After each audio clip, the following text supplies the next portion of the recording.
Member for Caroni East. Thank you, Madam Speaker.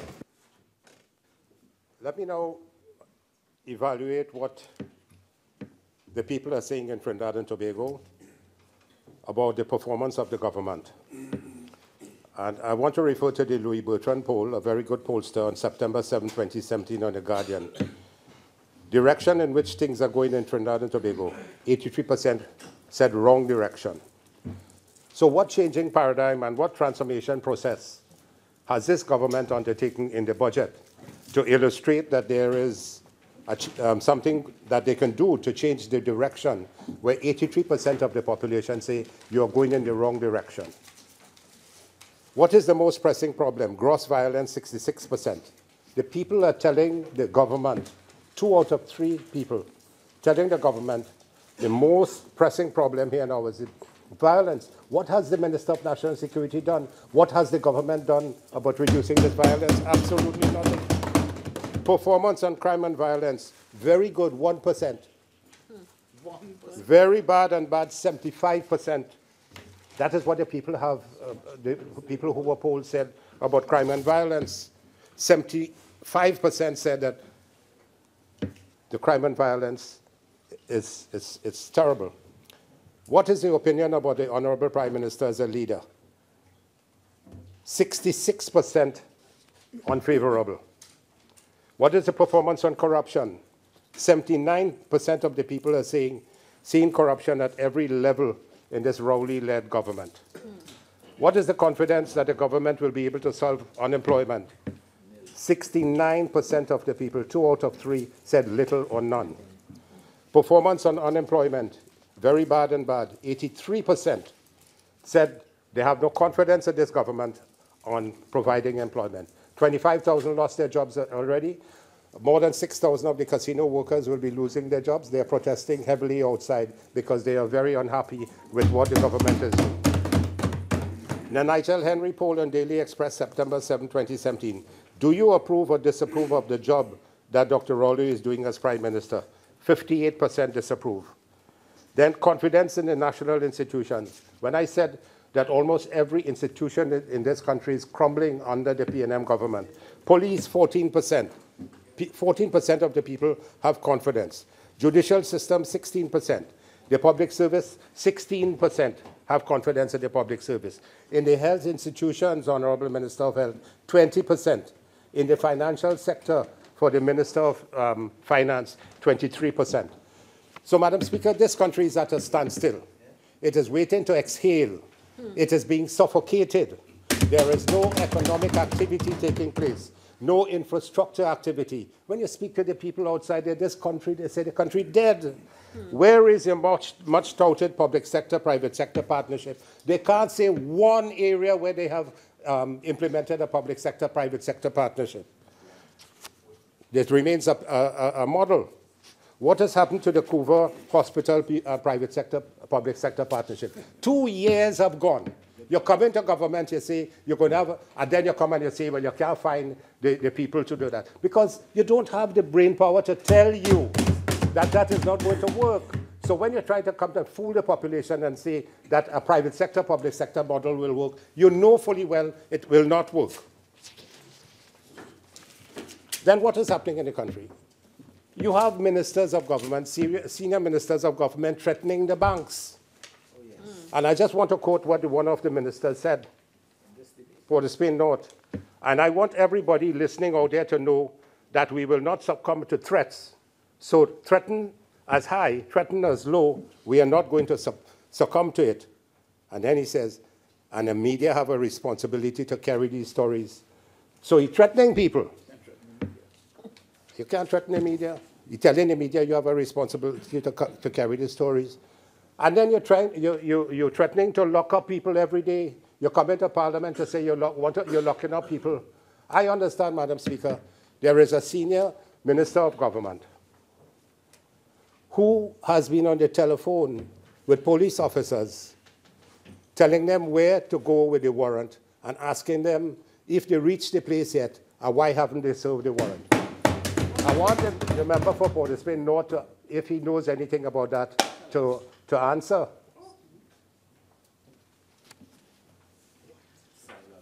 So the government now is becoming an arm of the state, and we are becoming a banana republic, where within the ministry, you have the senior people within the ministry, ministers saying, well, we seize their computer, we seize their telephone. Yeah. How is it that within a minister seizing a computer, a minister seizing a telephone, a minister talking to people who on issuing warrants? What is happening to this country? This is where we have reached at this time, Madam Speaker. And they create distractions when they're back against the wall, like the Ferrygate and the Cabo Star and the Ocean Princess. Over $150 million in multi-million dollar scandal. When the fake oil is $100 million, and the Prime Minister with his friend in South, and they're romping and they're roaming. What is happening? In California. Massive distraction. They want to, you know what's a distraction? The full 10 Jeep load of police officers, and they're going down south, and they want to lock up somebody, a former Minister of Government. Just as they did Mr. Pandey, just they did with the Chief Justice. And they have all the telephone numbers. Yeah? And now they're blaming everyone for their failures. They're blaming the police on crime. They blame the acting CEO of the port, Mr. Leon Grant. They blame the acting, the acting general manager.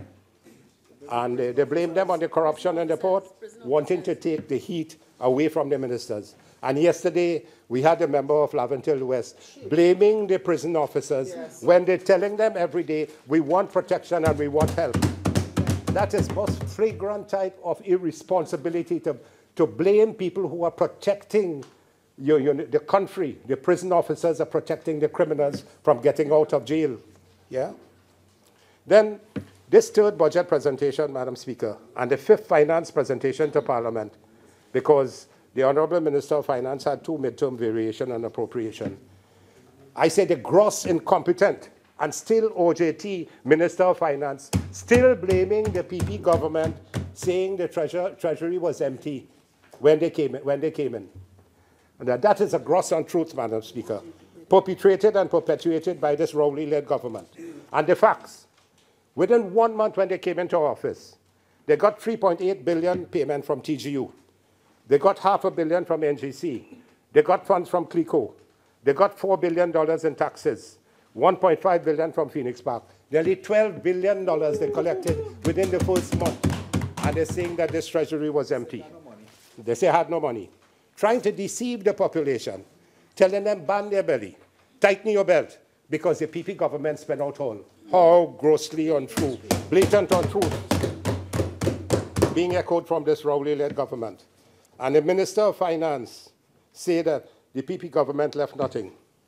We left over close to $120 billion TT in savings, Madam Speaker, when we debated office. My colleague from Rodney, what constituency? Naparima alluded to that yesterday.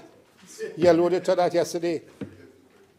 And the Minister of Finance said that we had enough money to cover us for 2 years in Trinidad and Tobago. So who left that money for them? Is the PP government left that for them to cover for 2 years? And you know, when we came in 2010, you know what we met? A minister, a member for Caroni Central will tell you, we had a $23 billion hole in CLICO. A $5 billion owed to contractors, $12 billion in a Petrotrin debt, over 140 wage settlements to work with, and have to pay billions of dollars in arrears. And we had a big, massive civil case against the government, against us, with World GTL. If we had lost that case, we would have had to pay close to about $12 billion. So this Rowley-led government inherited over $120 billion TT in savings in 2015 from the PP government. We took the HSF from $3 billion US to $5.7 billion. About 15 billion TT in 5 years we put into the HSF. We had foreign reserves of up to about 12 billion US 11 months of import cover. Now it is 8.5 billion US. 2 years later, they have used up 3.5 billion US. In 2 years, close to $24 billion TT they have used up in foreign reserves in 2 years, Madam Speaker. And then they used up nearly 700 million of the HSF fund, which is about 5 billion TT. So that is what they use. In summary, 17 billion borrowing in debt, 5 billion HSF, 24 billion in foreign reserves, all from the savings of the PP government. So did we, the PP government, leave this country in any financial difficulty? No. Absolutely no. $46 billion. $46 billion. And then they used up in a short period of 2 years, where we had saved over $120 billion. Shameful and disgraceful. Their hands, people are saying their hands now deep down in the trough, spending and spending, and they accuse us of spending. And in your decision of the one-off sales, you were selling off your cash cows. So what would you have to be bringing dividends to the state when you're disposing off of them? It shows no brain power, no brain across there, Madam Speaker. You tell me 3 people in that government who could think for the future direction of this country. I'm trying to find it. When the Prime Minister has to leave, and he left about 17 times, and he spent 106 days out of this country, there's only one person he can put to act for him. That is the OJT Minister of Finance. He has no confidence in anybody else. But when Prime Minister Bissessel left Trinidad, she had a whole heap of them that she could act for her, for them. A whole heap of people with the competence and the trust and the capability to act for her. Then the PP government, we raised the debt to GDP from 32% to 45%, 13% in the 5 years. This Rowley-led government has raised the debt to GDP from 45% to 62%, 17% more in 2 years, where in 5 years, we raised the debt to GDP in 13 years. And you know the debt to GDP is expected to be 75% by 2020, just like Jamaica. Jamaica has no raw material, they have no oil, they have no gas. Jamaica debt to GDP is about 75%. We reach in Jamaica debt to GDP pretty shortly. Madam Speaker, this Rowley-led government is vastly out of touch with the poor and vulnerable in this country. And this is reflected in the harsh IMF-like budget pains your government has been inflicting on the citizens of this country, and even more so on last Monday's budget statement.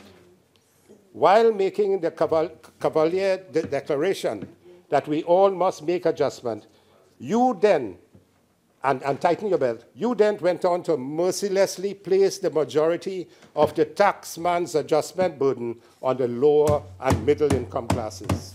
Single parents are now scared of the future, because they just simply cannot cut back anymore. Low-income families are pondering how to survive and eke out a living. Fuel prices now the 4th increase by this Rowley-led government. This undoubtedly leading to a multiplier effect in all aspects of daily existence. Increased costs everywhere and for everything. Transportation costs, food costs, every cost is rising. And then the agriculture, they speak so much about agriculture and diversification. Agriculture has once again been given the lowest allocation. So what are you going to do? So put your money where your mouth is. You're saying something and you're doing something else. The maxi taxi associations were complaining that they were never consulted on the removal of all restrictions on banded maxi taxis. The small casinos are closing down. 6,000 jobs are going.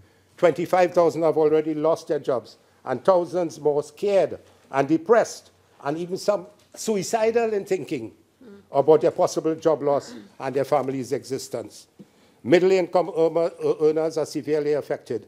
These are just some of the unhealthy ramifications flowing out the minister's simmering cauldron of budgetary restrictions from the Lord of the Rings budget, the column budget. So, Minister of Finance, you must not be allowed to repeat deliberate, misleading, and gross untruths. Some people say it's pathetic, it is disgraceful, still trying to allocate blame on the PP government after 5 financial presentations in 2 years. And the country must be reminded of the taxation of the PNM government. Corporation tax gone to 30%. Green fund increased by 300%. Business levy increased by 300%. Individual tax to 30%. Gas price hiked 3 times last year. VAT cut, put back on 7,000 food items. 7% online shopping. And the population fought out the property tax. This year, diesel increased by 50%. Increase in super gas. Corporation tax, bank tax, land tax, and so on. Tax, tax, tax. We ran the government for 5 years without a single taxation. Without a single taxation. So same old cliches, false promises, vacuous statements made in the VAT manifesto, and every budget statement. I want to come to the education sector for my last 12 minutes. 110 minutes of presentation by both ministers of education. Not one thing they can tell this country about their achievements and their accomplishments in the Ministry of Education. People are saying that one particular minister has gone into the Ministry of Education on retirement. And beside retirement, he's in deep slumber. So he's both in retirement and in slumber, because they're seeing nothing happening in the education sector. And all the gains that we made in the education sector over the last 5 years are precipitously being reversed and carrying this country back to 20 years. And so they cannot pronounce on any accomplishment. I'll just give you some examples.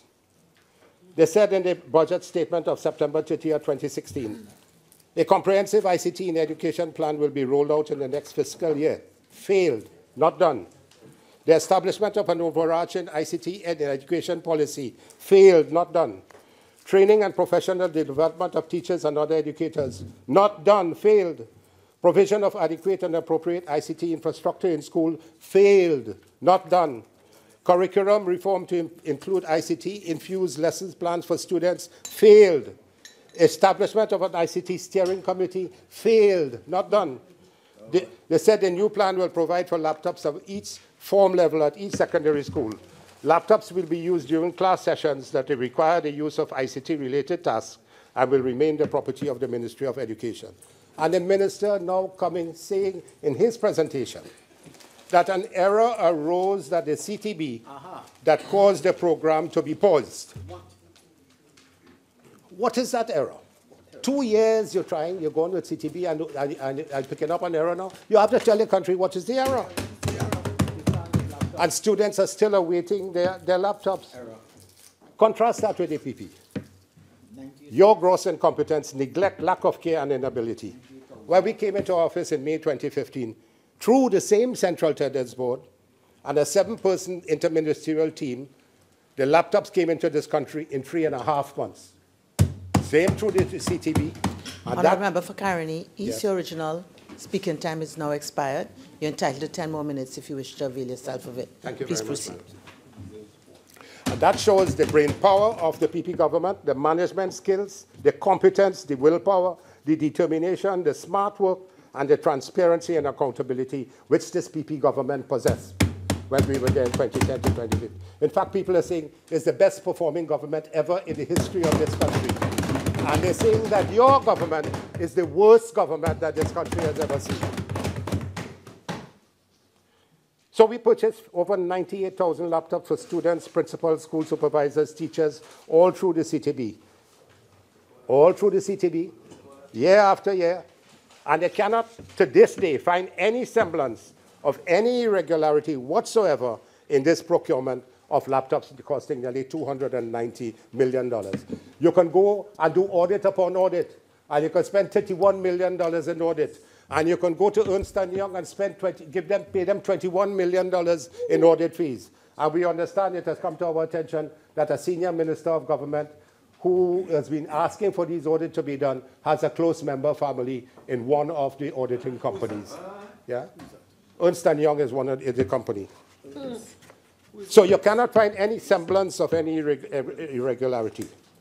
Students writing CSEC and CAPE will soon benefit, this is what they say, from the bring your own device policy for those who would like to see their own device for SBA. Program has failed. You encourage a class differentiation to tell the students, bring your own device, who could afford it? What about the poor child who cannot afford a laptop and he's seeing his friend next door to him have a laptop doing his SBAs and he can? You're depriving the students of it, of what they're supposed to receive.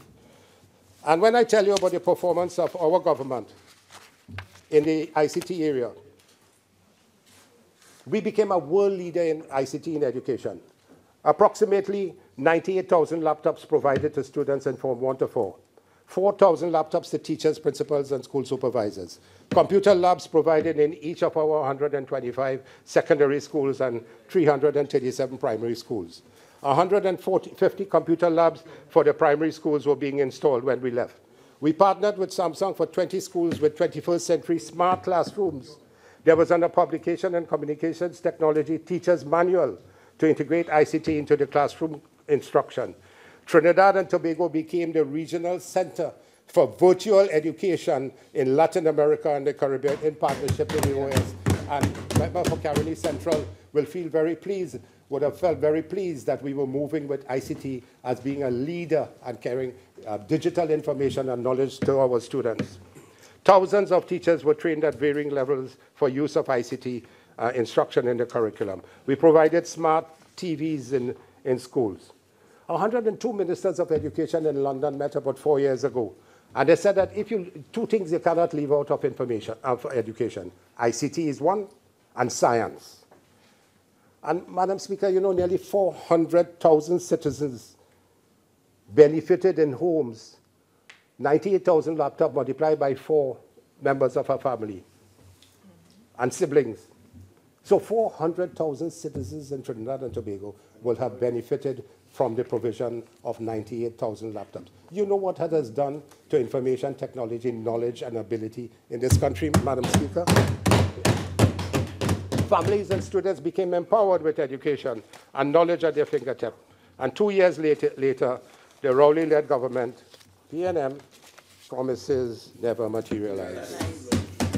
The infrastructure, we built 104 new schools, 67 ECC centers, 31 primary schools, 6 secondary schools. We left 78 schools under various levels of construction.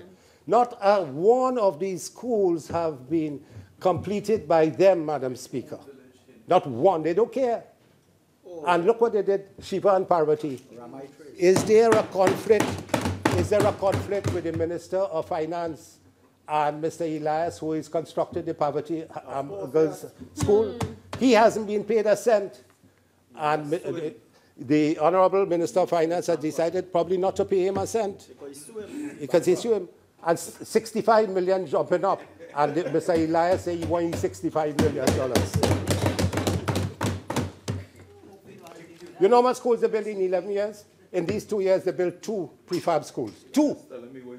And in 2002 to 2010, they built 9 primary schools. So 11 schools, they built in, 9 schools they built in 11 years.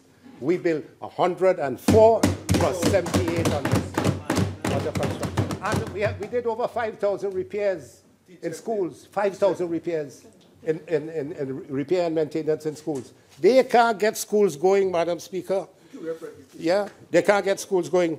I have a list of schools plagued with major infrastructural and administrative issues in 2016, 2017. They have about 39 of them. Every year or every term, the minister come and say, we open all we schools on time, and every school will be open. And 2 days later, all the schools closing down. 39 schools. I don't have time to read the list from Aruca Anglican, Brazil, Chatham, Edinburgh, Irie High School, Mayaro, Montrose, Point Forte. And here the schools in Point Forte, the member for Point Forte, the Minister of National Security, will probably, all his schools were closed there. Oh, Guapo Government, Vance River, Brighton, La Brea, Point Forte AC, Point Forte RC, Point Forte Nastia, Holy Name Convent, Point Forte East, Westendary Secondary, Point Forte West Secondary. You do your own, colleague, that? Oh my God. 12 schools closed down in Point Fortin, and you say they're opening? No. I have 3 more minutes.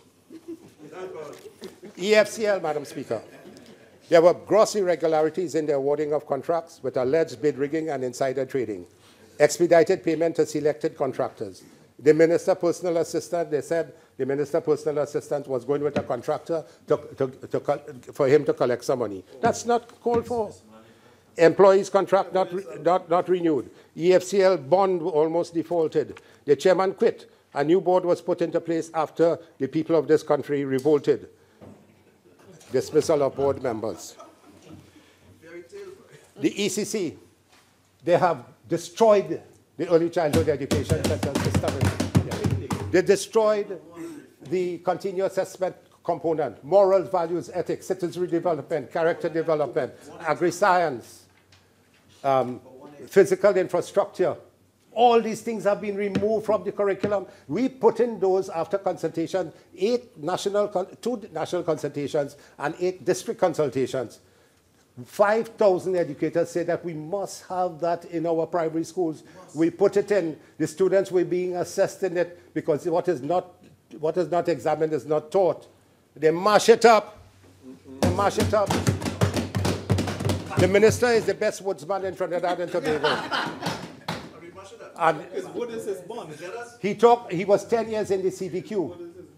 And he can't say one thing he has done for the schools in the CVQ process. With the active support of the then Minister of Tertiary Education, we moved from 42 schools to 102 schools doing CVQ, Madam President. And now we want to change the date of the SEA examination and tutor and NPTA say, but all you're mad. All the educators say in Trinidad and Tobago, the students need more time for the curriculum, for the things to be completed, but you want to push it back to March. And you know why I say that? Because the markers wouldn't have enough time to finish their marking and then make sure that the students are placed in school. 6 months you need for that? We did it. We did it when the exams were in May. And that shows the incompetence of this government, Madam Speaker. So, Madam Speaker, in conclusion, it is evident from this budget no provisions to protect the poor and vulnerable from the onslaught of taxes and increases. The middle-income group is being wiped out. No evidence of creating sustainable revenue streams. Weak attempt at just old talk of diversification of the economy. This budget is clearly a bankrupt, a fake prescription given by an unqualified doctor whose name is Dr. Kill and can't cure. Thank you very much. Member for Laventine East, move on.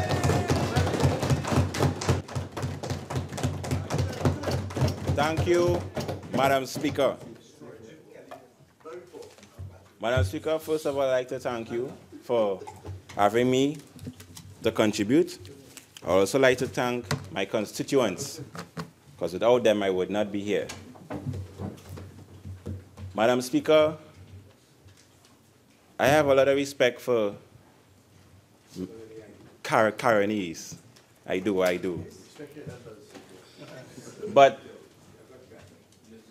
I would have to tell him that the nation is not confused by pelting numbers all over the place. 1 billion here, 12 billion there. The population is not fooled by making figures up as it pleases you.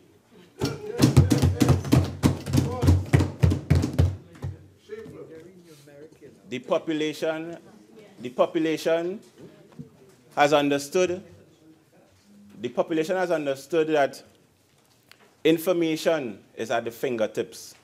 So trying to fool persons with false information is no longer accepted in this nation.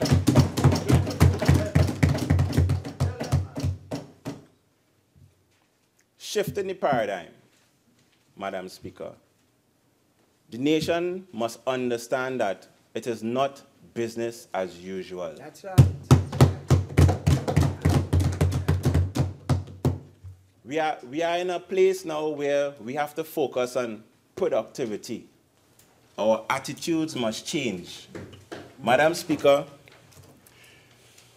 unfortunately, the nation has been shifting away from productivity because we were blessed with money, with high oil products. We were blessed with having money to do a lot of stuff, which is why the member could stand up and speak about a lot of things that the nation would have been able to accomplish in the past. But let us be real and honest to the people of Trinidad and Tobago. We have a responsibility in this house. We have a responsibility in this house to lead this nation and protect this nation from foolish perceptions. Let us not use politics and antics that can damage people and families just because we are trying to get back into government. I respect the opposition, and we need to have an opposition in this parliament. But we also have to understand that being opposition doesn't mean trying to mislead the population into negativity. Let us have a positive attitude. We are faced with financial difficulties, financial challenges. Let us come together as a parliament. You would have things that you may not agree with in the budget, but let us not paint the sky is falling. Let us not do that to the population. We have to change as a people with respect to punctuality, with respect to respecting time. There are a lot of things in our nation we have grown accustomed to.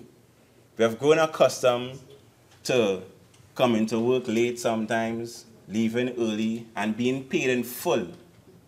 Madam Speaker, this is what we are talking about when we say shifting the paradigm. Things must be dealt with differently. We need to change, and we here in this honorable house must set the example. We have to understand the effect of production. We have to explain to the nation that a fair day's work is required.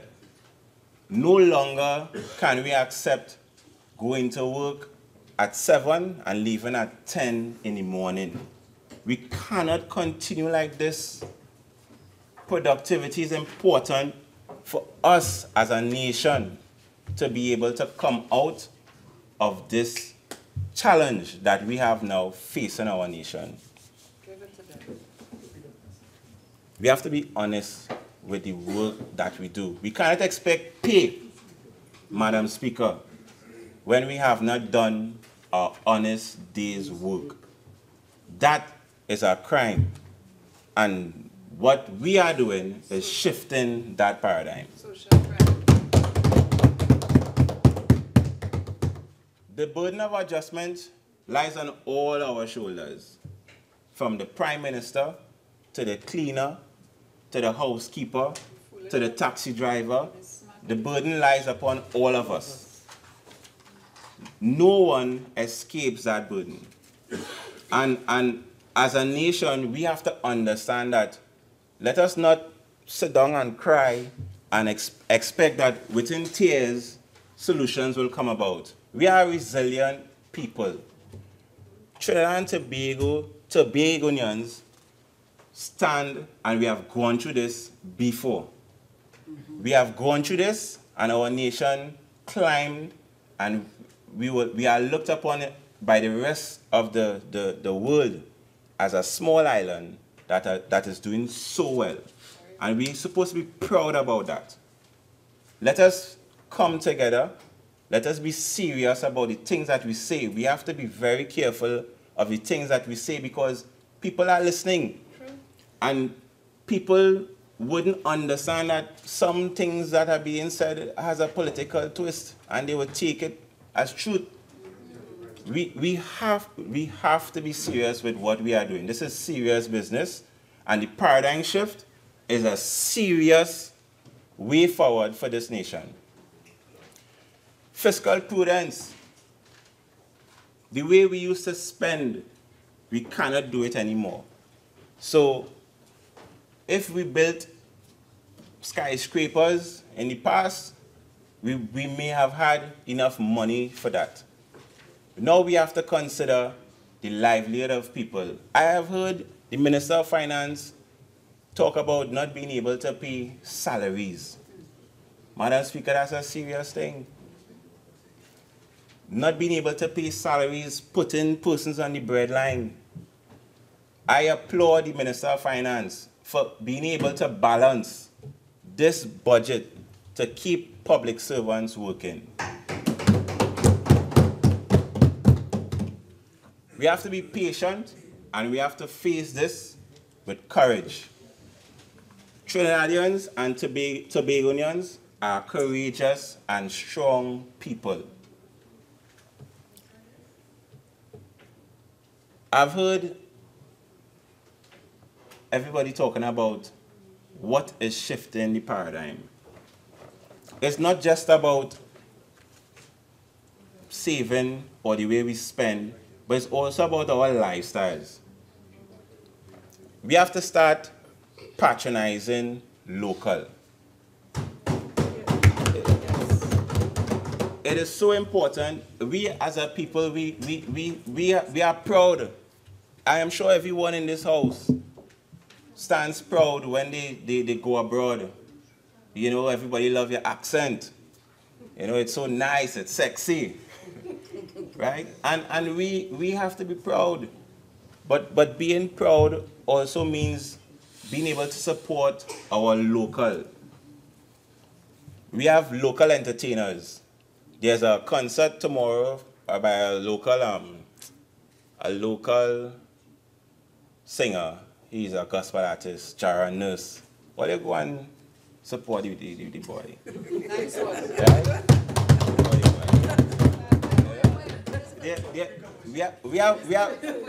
We have local artists like Isasha.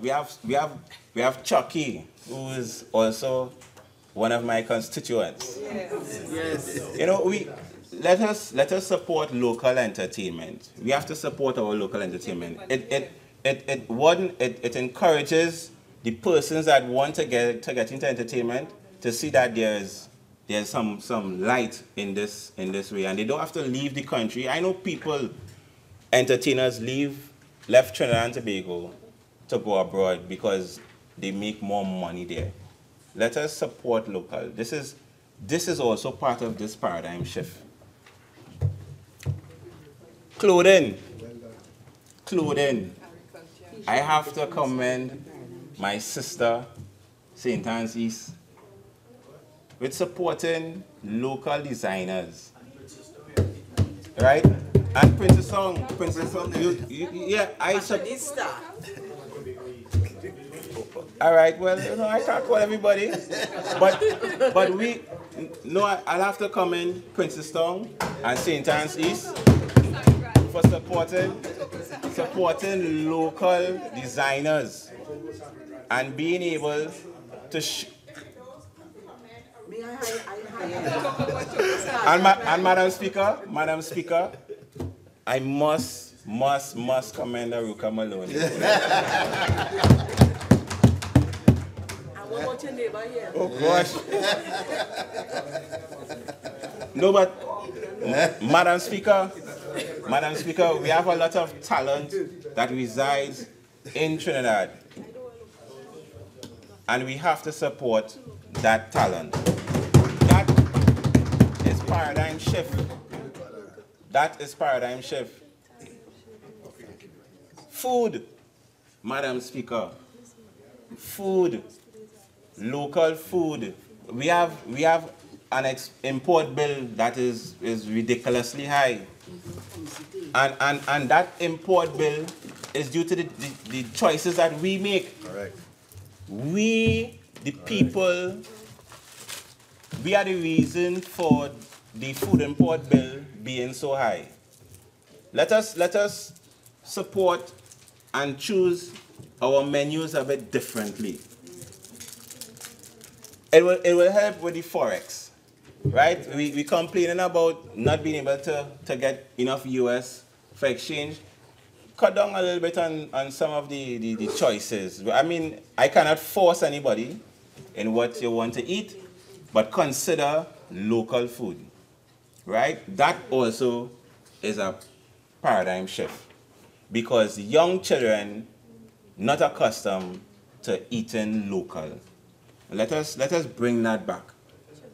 Let us bring back that. We also have to ask the business community with respect to the forex to stop hoarding, stop buying up the foreign exchange in anticipation of the dollar going on the value. Come on, this is Trinidad and Tobago. Let us allow this place to continue. We having a lot of persons recommending that the dollar is devalued. I don't know to whose benefit it will be. But let us let things go as it comes. Let us not try to stifle the country in terms of how we produce and what we do. It's about being proud of what we are, who we are, and where we are going. And as I spoke about food, those of you who know me know that food is something that I enjoy very much. And yeah, strong. And you know that I am strong because of the way I grew up with my food. My food was homegrown. My breakfast was in the backyard. Yeah. So I would wake up in the morning, go and pick 2 green fig, grate it, make porridge.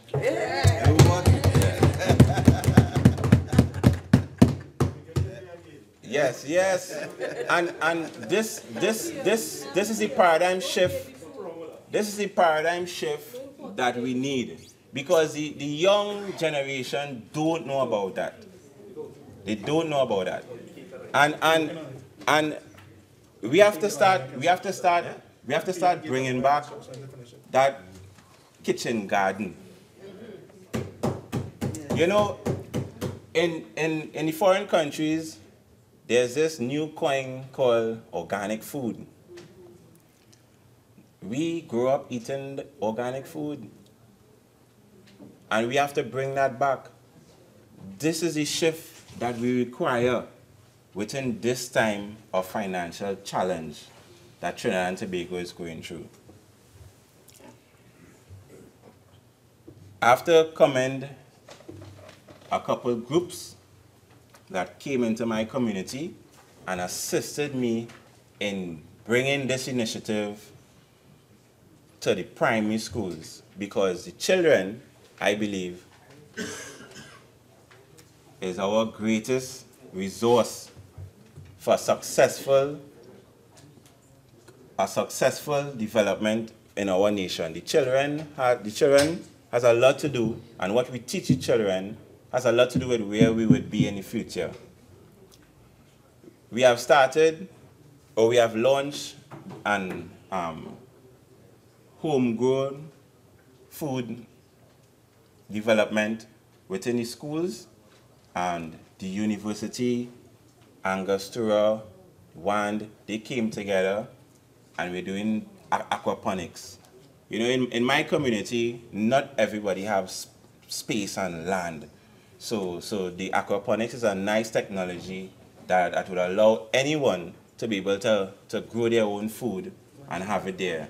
And it's something that we should encourage, right? Because the challenge that most parents, especially single parents, having is being able to provide food. And the schools provide the food when they're in school, but in the morning, although they have breakfast, in the morning, sometimes you want to prepare your own meal, or when you reach home.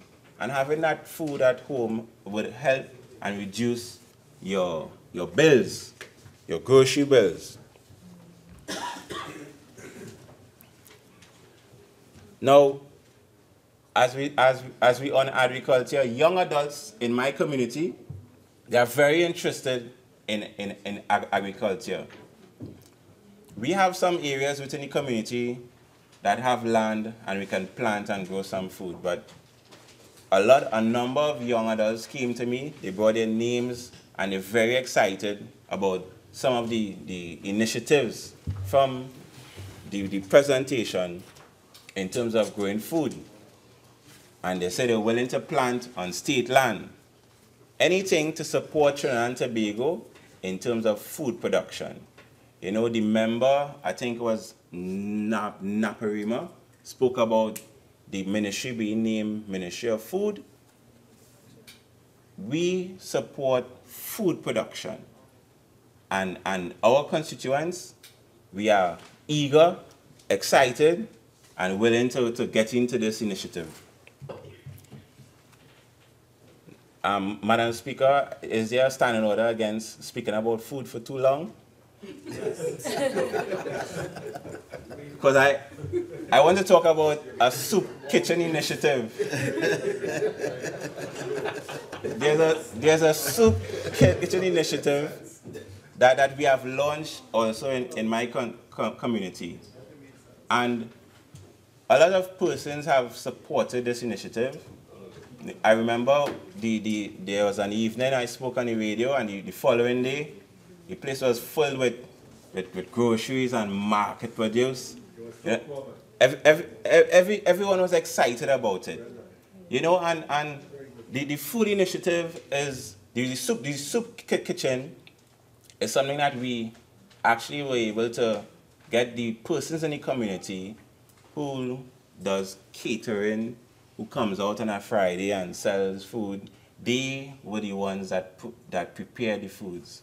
So it not only helped feed persons that were less fortunate and may not have had a proper meal in a long time, but it also encouraged persons who are accustomed cooking food to come together and help feed our community. That is the paradigm shift that we're looking for in this community. The last thing on food, Madam Speaker.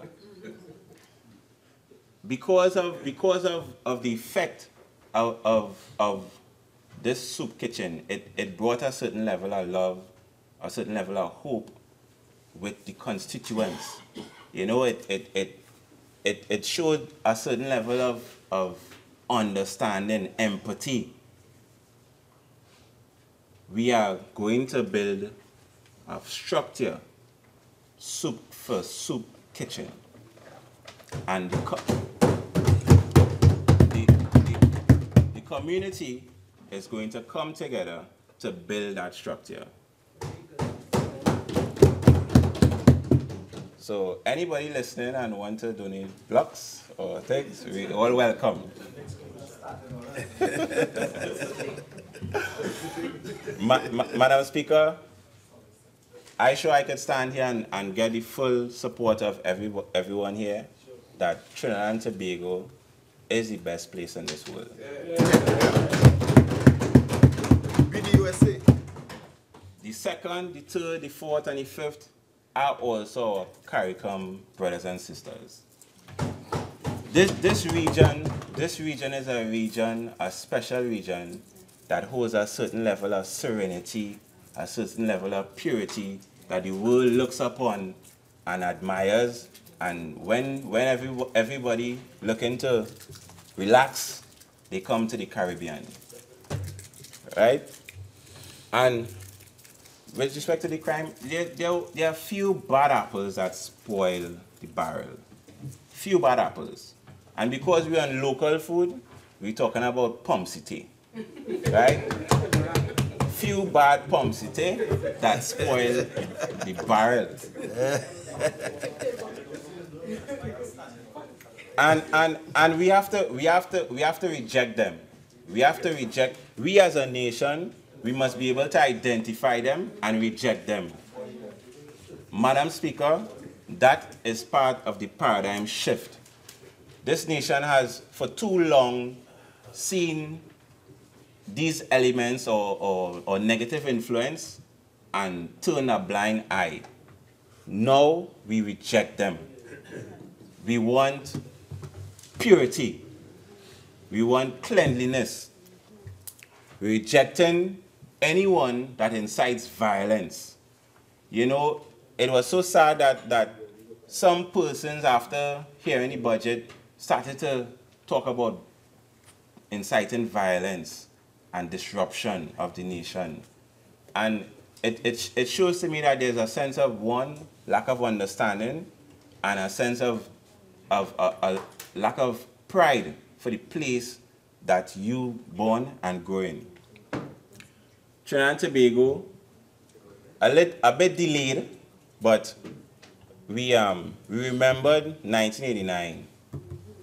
And it shows a level of patience that we as a team wait from 1989 to now to beat, I nearly say, to beat USA. And remind them that we don't want to see Dwight York crying again. We reject the negative comments of persons that would have said anything negative when our Prime Minister welcomed the persons from Dominica and those affected nations to come in here. We reject that. We reject that. And I would like to say that every week my office sends stuff to Dominica every week. And the contributions come from my constituents. And we all know my constituents are not of high financial strata.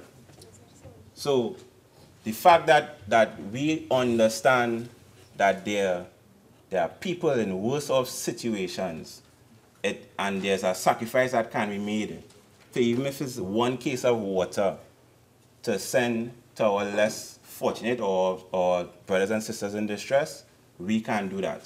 And this is what we mean by setting the example for the rest of the nation to understand that in challenging times, one, it could have been worse, and two, we are resilient and we can overcome.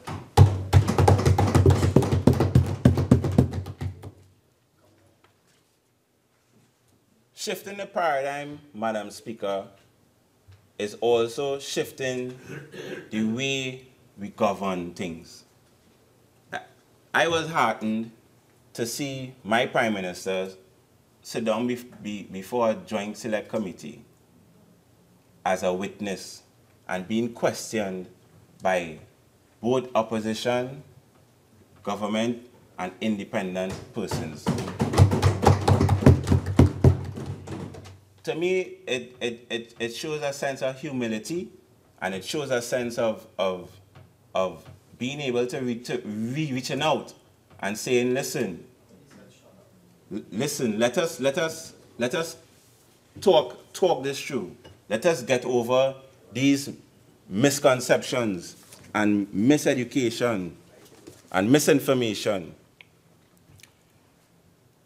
Being able to have conversations with the population, even when things are bad, even when you know persons are upset, still being able to come out and have conversations with the people.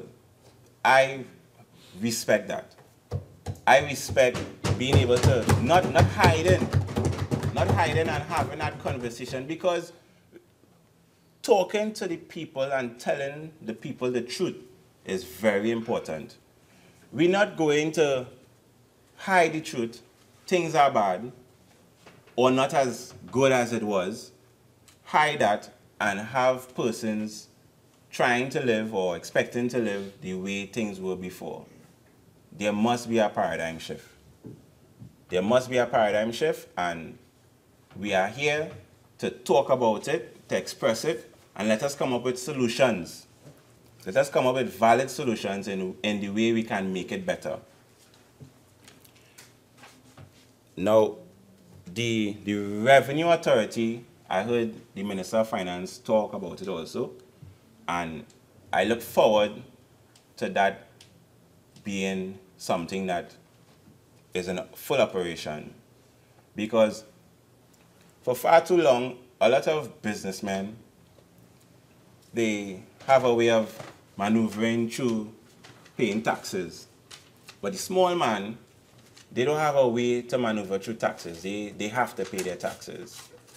So the Revenue Authority, to me, is the defender of the taxpayer, the good taxpayer, against the shady taxpayer. And I look forward to that, and I hope we have the support of all members in making this pass.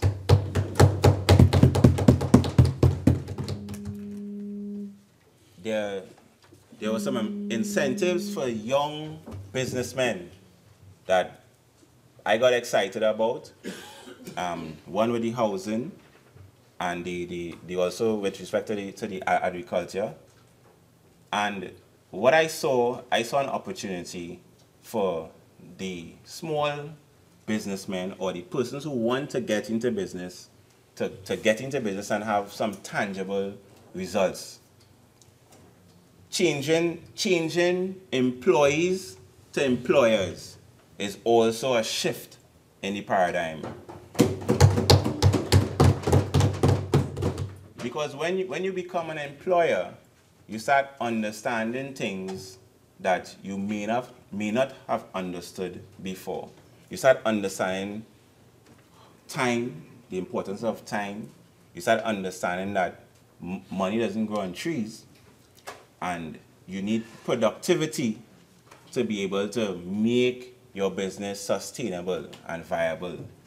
And it also helps in development of the financial control, the way you spend money. So I look forward to getting a lot of the young entrepreneurs in my community and constituency with part of these incentives that were presented in the budget. We as leaders in our society, we have to be innovative. And they always talk about a Trinidadian knowing and finding a way to get around certain things, and they say we are tricky. But a bit of that is we're very innovative. We are very innovative, and we can be innovative for positive. Let us be innovative in seeing some small problem. You know, Madam Speaker, as an engineer is supposed to identify a problem in society and design some solution, design a product or a system that can solve the problem.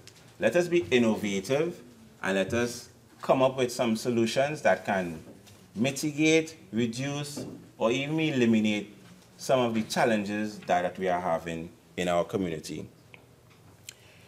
Let us contribute to this nation in a positive way. Let us also be patriotic, as I believe we all are. I remember the pledge, saying the pledge every day in primary school.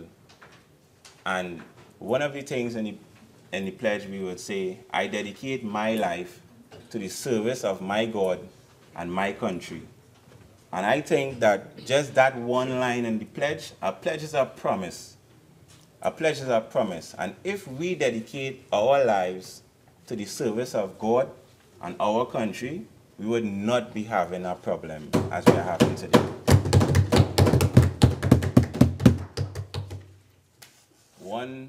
In the pledge also there's honor your teachers, honor your elders, honor your leaders. And those are the things that we see in the schools having challenges. And it starts with not leaving those things alone, not pointing fingers and blaming persons, even parents. Let us be able to mentor a child or mentor a youngster. It doesn't have to be your child. The parents may not possess the skill or the will, or they may have their own issues. But let us not look at it and walk away. Let us make a decision to get a child or get a youngster and mentor. Just one. Make a change in one person's life. And that is infectious. It's infectious. The good you do to people spreads. And if we start changing the way we treat each other, it would spread. The children need love. And sometimes the persons that they look up to, the leaders, if we take time to just show these children love, it will go a long way.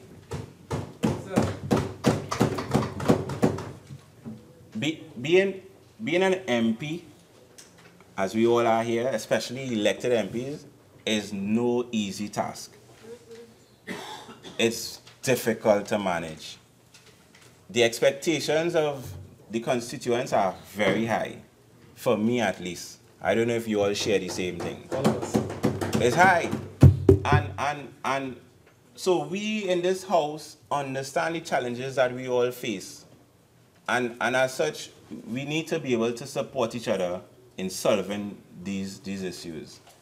Not creating a situation where the expectations of persons which are unrealistic, tell them things like, you see your expectation, the reason why you not getting it is because your MP don't like you, or because your government bad.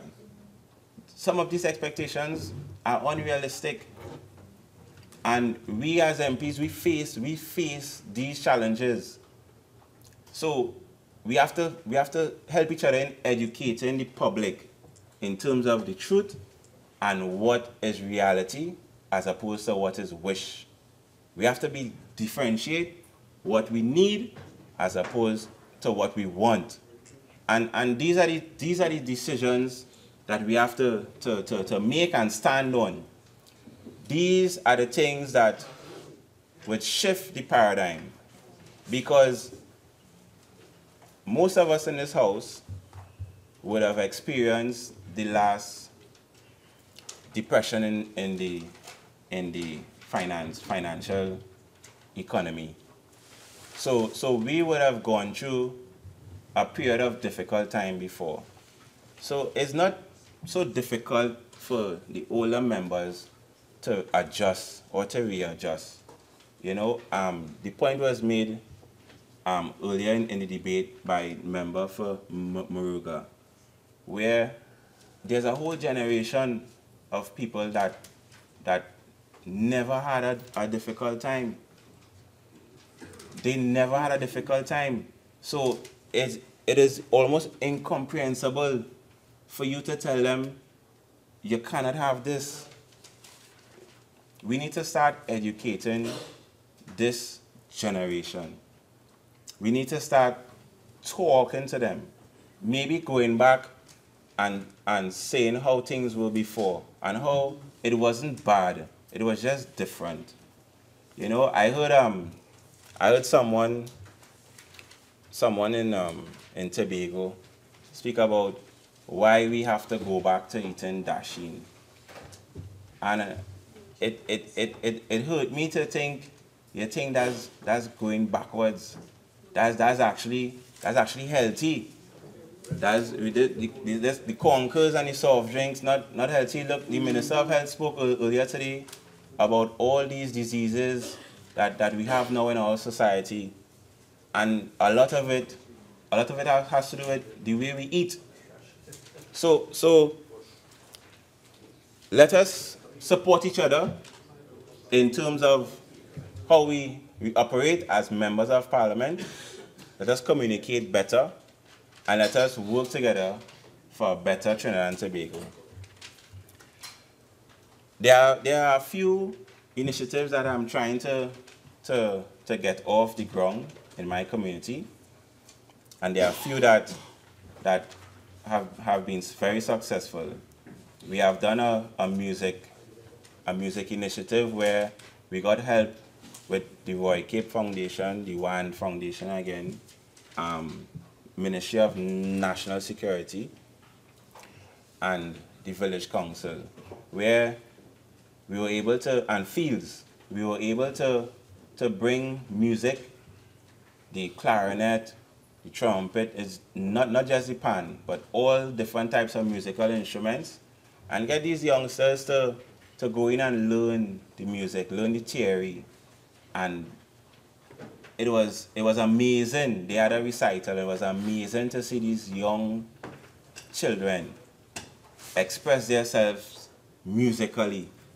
You know, and I think that initiatives like this would also assist in our crime issue, because there's so much different ways that you can express yourselves that the youngsters don't know, and we have to encourage them. All that energy they have, some of it is anger, some of it is sadness, some of it is depression, some of it is frustration, and you can use music to help express yourselves differently, so that energy is, that negative energy can now be converted into something positive, where we can share and appreciate, we can appreciate it. I saw a parent with her eyes filled, seeing her child playing the trumpet. You know, and it was moving to me, because so much things I saw in that parent's heart.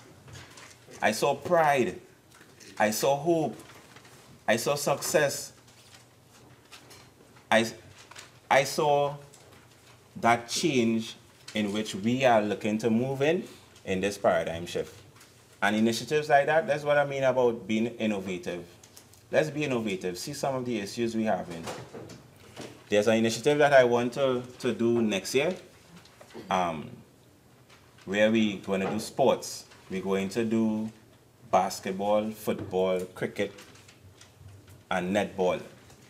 All right, I know I will get support from the Minister of Sport, and any of the NGOs or any of the groups or anyone that willing to support a sporting initiative, allowing these youth to focus their energies or to express themselves in a sporting way. Sport is something that has always been a big thing in my community. We have excelled, we have represented the country on all levels. We have brought medals, we have gone to the World Cup, and sport is something that I see as a solution in terms of occupying the youth into something positive.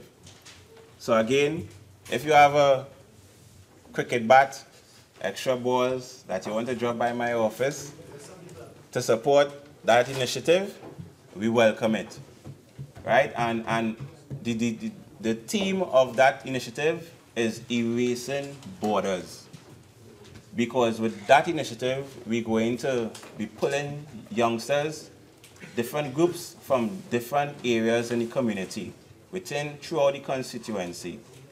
And there would be no borders with that initiative, erasing borders. And I look forward to the support for this initiative. I generally look forward for this year. I'm very optimistic. I reject doom and gloom. I'm very optimistic, and I look forward to development within the community. Things have been slow for the last 2 years. There are some real issues.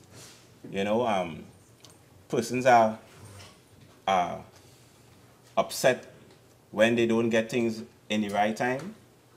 But I look forward to upgrades in the water infrastructure, the water network. I look forward to upgrades with the drainage infrastructure. I look forward to getting some retaining walls done. I look forward to getting some roads paved. Yeah. I look forward to developing more recreational facilities for the youth. And we all have to look forward to that. And even if our ability to do is just one, then I look forward to just that one. But I wish for all, because the residents and the constituents of Laventille East Mova, we are a resilient group of people, like the rest of Trinidad and Tobago, and we look forward to working together with this government. We look forward to making that paradigm shift and adjusting, and we look forward to a better Trinidad and Tobago. Thank you, Madam Speaker. Member for Shogunas East.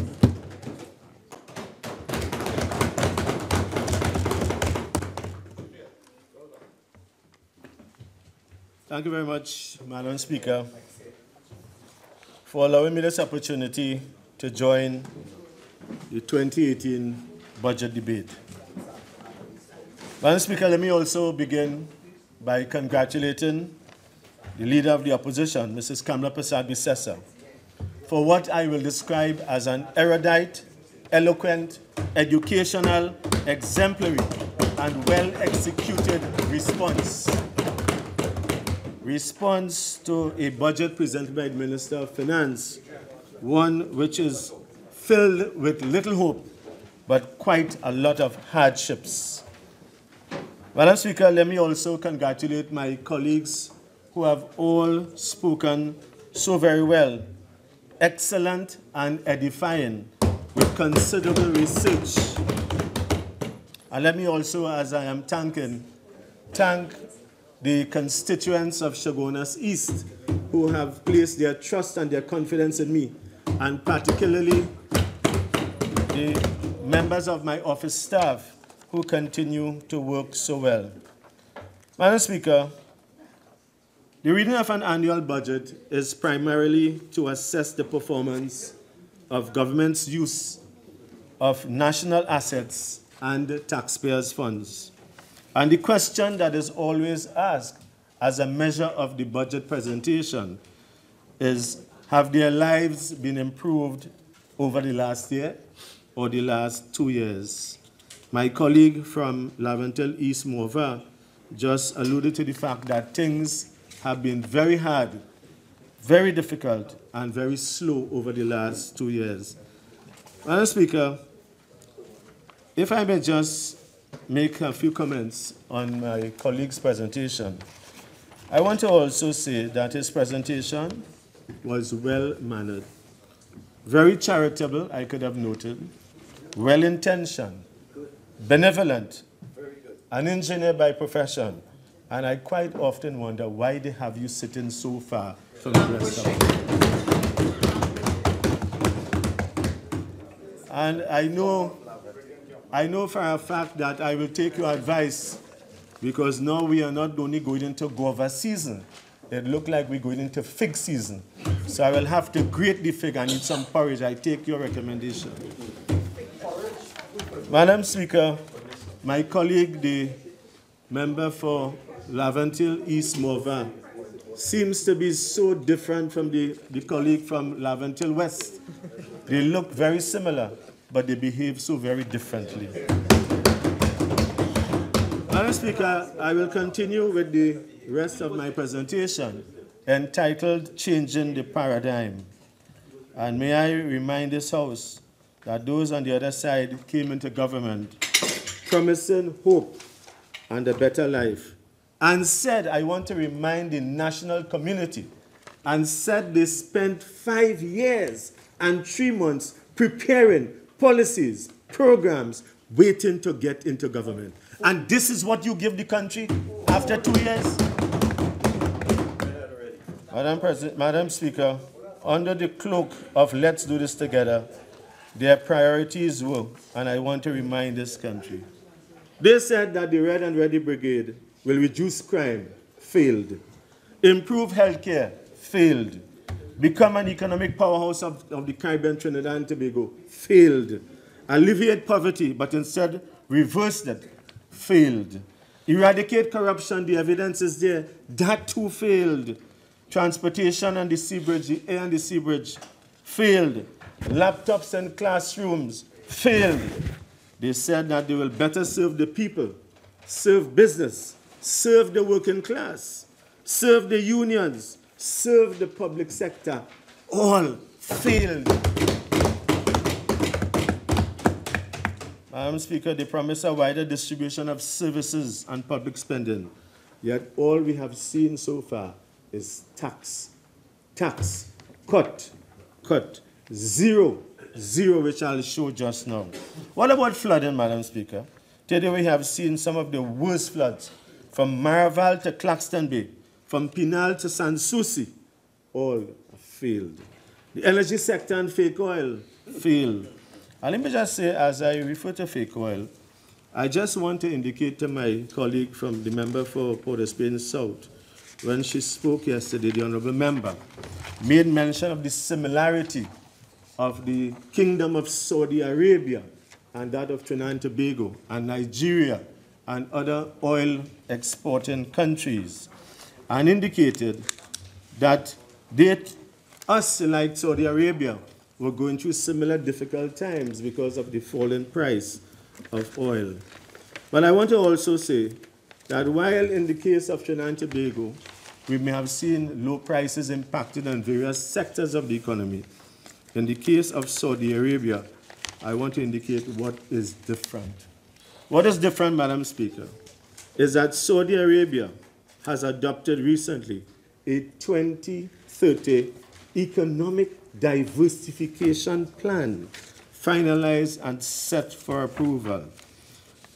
Madam Speaker, you know what is very similar to it? Reminds me that the previous Vision 2020 was also very similar to another country up in that area called Malaysia, and they had a Vision 2020. So Malaysia, Vision 2020, Trinidad and Tobago, Vision 2020. The Kingdom of Saudi Arabia, Vision 2030, Trinidad and Tobago, Vision 2030. But I want to indicate to my friend, colleague from Port of Spain South, what is different. What is different is that for 2 years, unlike the Kingdom of Saudi Arabia, you did absolutely nothing about the diversification program. Saudi Arabia, the Kingdom of Saudi Arabia, as wealthy as it is, 80% of their revenues coming from oil and gas, they have embarked on the KAEC, the King Abdullah Economic City. They are pursuing alternative sources of energy, solar, wind. They are going into technology as never have before. They are also providing incentives to the private sector. But what are we doing to the private sector in Trinidad and Tobago? We are taxing them and therefore making them less competitive. Madam Speaker, investments in schools, in housing and communication.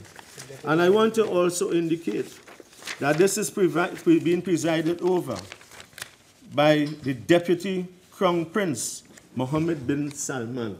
I make mention of that so that we will see the significance and the importance. But the point I really want to make about the difference between the Kingdom of Saudi Arabia and Trinidad and Tobago, for example, when you compare, you must also look at the downsides in terms of those comparisons. If you were living in Saudi Arabia and you were found with fake oil to the extent of $100 million, you can be sure that your penalty will be sure, it will be swift, and it will be severe.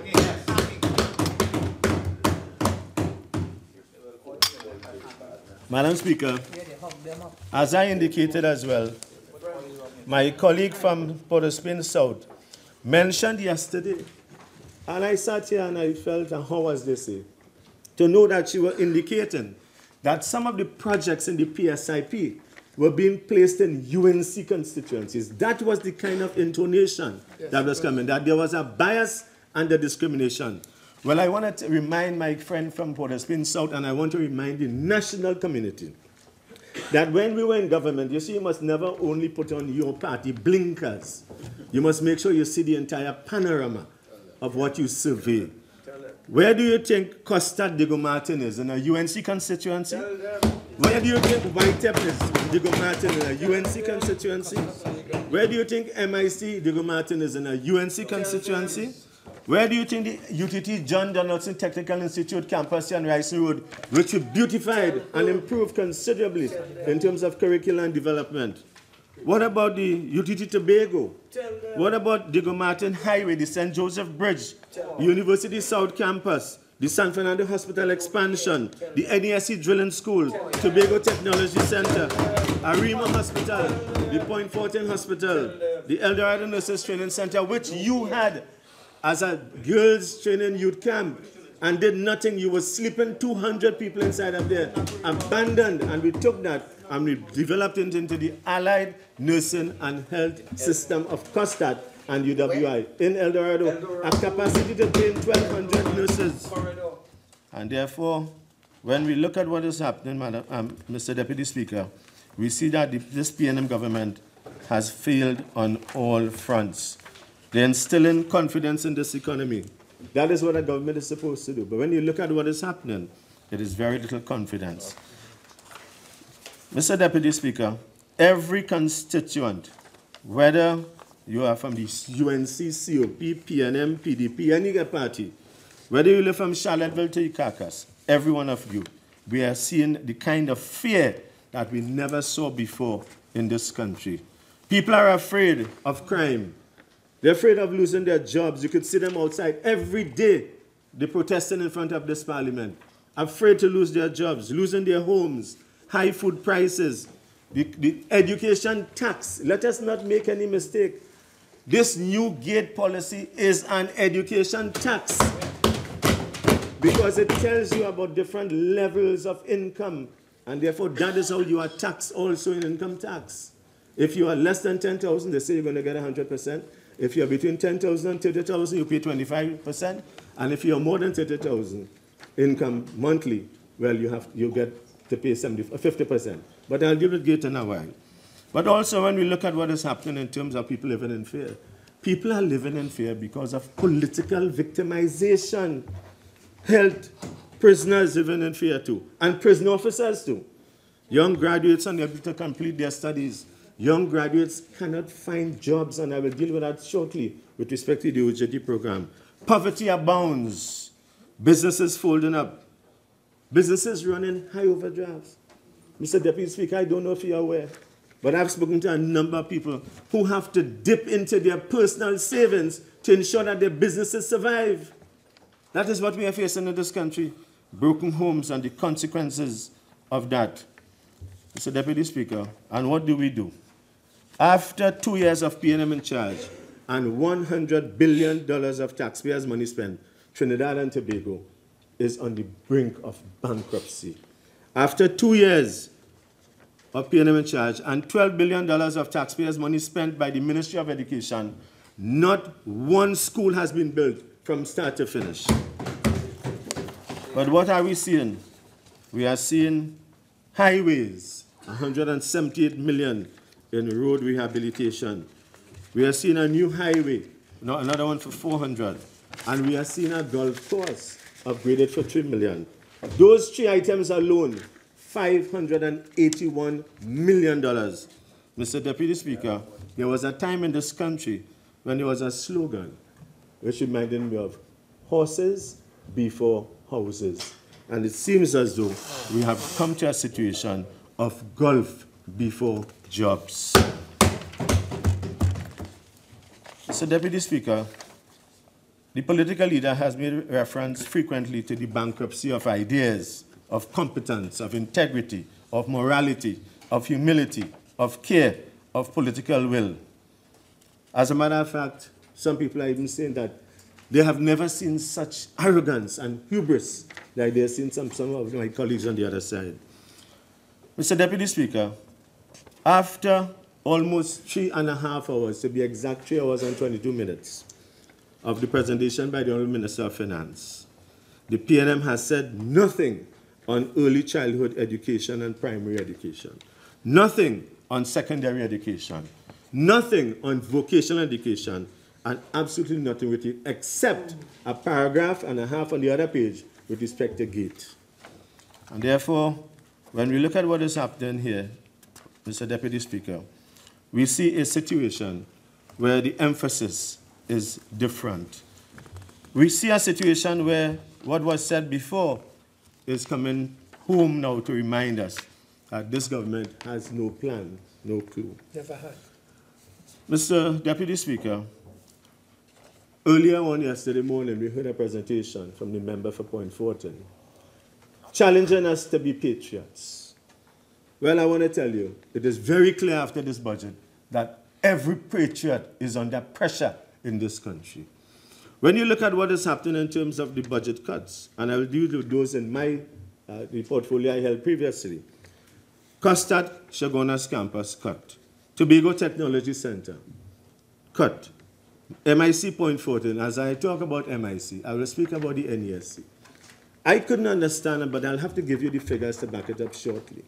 I couldn't understand why you were closing down 3 NESC centers in 3 of the constituencies that you control. One person is saying in a letter to the employees that we are unable to continue with these centers because of financial constraints. And the minister is telling us that they cannot continue with these centers. Would you believe? Because they have saturated the training market in those areas. So Point Fortin NESC is closed. Palasico NESC is closed from the constituency of Labre. And Moruga NESC is closed. But I will come to that and give you the figures to tell you how many, and let me say it one time now.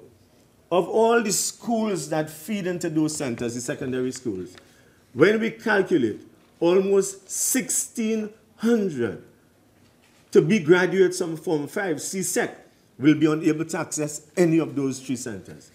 You are improving works in Moruga. Nothing is wrong with that. You're going to build an industrial area in Moruga. You have the port facility at Grand Chimel. You are going to tell me, in the heart of the oil belt, where we are looking to resuscitate the energy sector, you are closing down 3 NESC campuses, National Energy Skills Center, across the entire length and width of the Southern Peninsula. What is going to happen? I want to tell you, Mr. Deputy Speaker, had I continued as Minister of Tertiary Education, the NESC would have had a place in Guyana and Suriname as we speak. That is where, and that is why I've always indicated that talentism is the new capitalism. Mr. Deputy Speaker, let me go to the GATE program.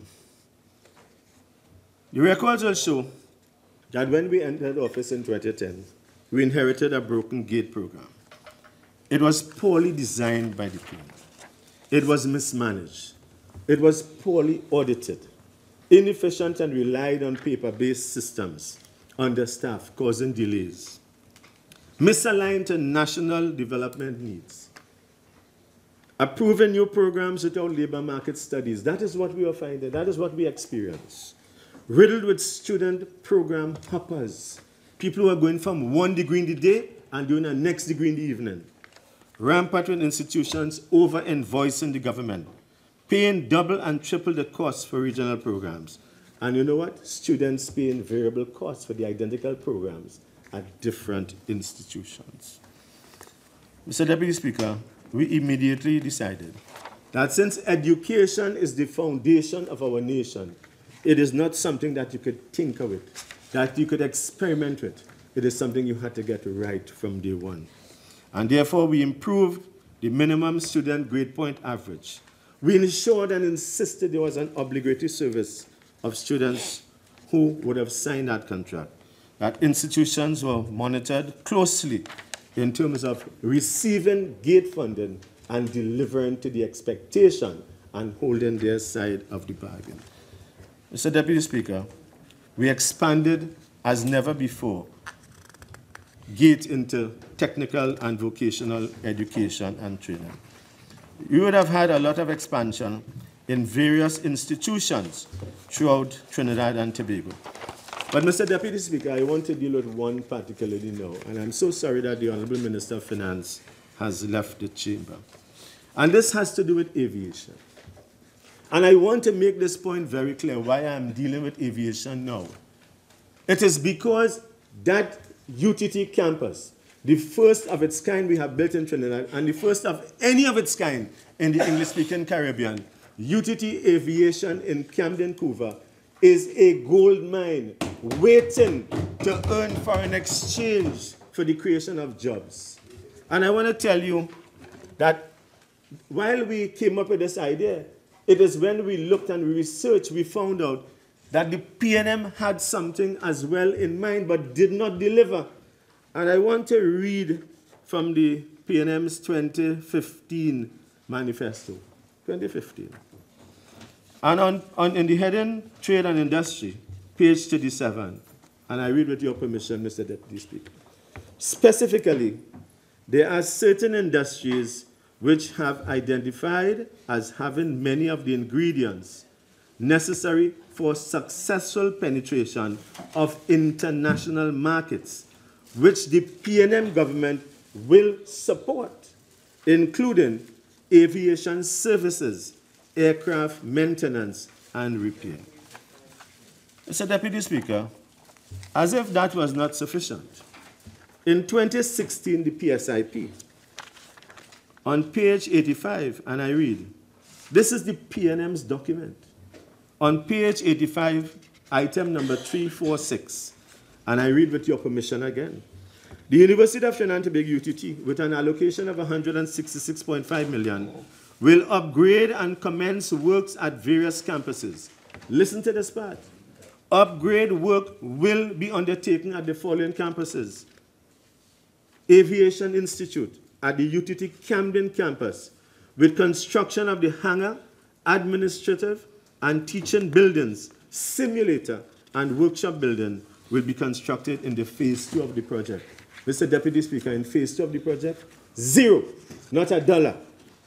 I go now to the PSIP 2017, page 97, item 289.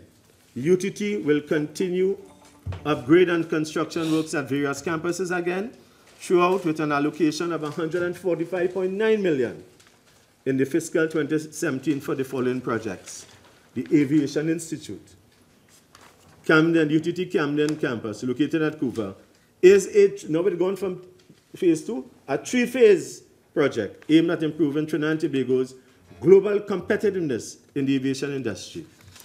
And Madam Speaker, this one, I think, takes the cake. This is the best of all. And it says, PSIP 2018, you know. That's the document we just got here about 2 weeks ago. Page 69, and I quote under Aviation Institute with your permission. Item number 187. The Aviation Institute will serve to support the aviation industry, and hear this part, and help reduce expenditure for the training of nationals abroad. I ask the government, and I ask the Minister of Finance, to be patriotic. The taxpayers have invested $63 million already. Open the UTT Aviation Campus. And if you want me to tell you why, I'll tell you why. Mr. Deputy Speaker, I don't think very many people know that that hangar at Camden is one of the largest hangars in the Caribbean. It is 39,000 square feet. It will hold 5 ATRs aircraft, 10 AW-139 helicopters, and a Boeing 737 jet. And again, I remind you, PNM manifesto, we will. PNM document, allocation, $0. But guess what? $3 million. I asked the Minister of Finance to allocate that $3 million, remove it, move it from the Gulf Coast, and send it to the aviation campus. We have all the furniture, we bought all the equipment, open the aviation campus, and make some money. And let me just conclude by telling you about that aviation campus. Why it is so necessary that we should pursue that. Because we are hearing from all the speakers across the table here, on the government side, that things are hard. We had to eat fig. We had to eat dasheen. Nothing wrong with that, that's good food. But we have opportunities on our doorsteps and we are not taking advantage of it. I ask the government to engage in carpe diem, seize the day, seize the opportunity. And how will you do that? And I want to read this for you, with your permission again, Mr. Deputy Speaker. This is from Reuters. I know you may want to ask me the source. So let me indicate that one time. Reuters, Business News, September the 15th, 2017. And it says, Brazil's government has approved a plan by American Airlines Group, Incorporated, to build a maintenance center at Sao Paulo Airport, a $100 million US investment that will help the US carrier consolidate its South American operations. Out of that $100 million US, $50 million will go for a hangar that we have. And the other $50 million will go for tools and parts and equipment. We have tools. Yes, we could have imported the parts. But you know, Mr. Deputy Speaker, we have an aircraft sitting there. We have a Boeing 727 jet that would have been used for practicals, and I'll come to practicals just now. And I want to say to you, and I want to say to the Minister of Finance and the government, I want to ask them to reconsider the decision to allocate $0 to the Aviation Institute. And I'll tell you why. If I were in their position, I would have been knocking on the doors of 4333 Amon Carter Boulevard, Fort Worth, Texas. And you might want to ask me, where is that? Well, it's very simple. That is the headquarters for American Airlines. And I want to say that we have the advantage of being an entrepreneur, a hub. We have aircraft of different types that utilize our Piarco International Airport. Mr. Deputy Speaker, if you ever go to Guyana, I ask you to visit the Ogle International Airport and see where a small facility servicing over 20 airstrips in Guyana, what that facility that we invested in. If that facility in Camden could land a Boeing 727 jet, the ATRs can land there, and other aircraft could land there. And therefore, the point I'm making to you is that we seem to be sitting down and complaining about oil price when we could have been utilizing our energies, our talent, our resources for the benefit to create jobs for the people of this country and to earn foreign exchange. Mr. Deputy Speaker, I want to say why as well I think that hangar has come off time. Because many years ago, in 2008 in fact, and going back to 2006, let me be 2006. I don't know how many people, but I know some of my colleagues on the other side, on the government bench, will remember an aircraft built by Bombardier. It is called the Global Express, XRS jet aircraft.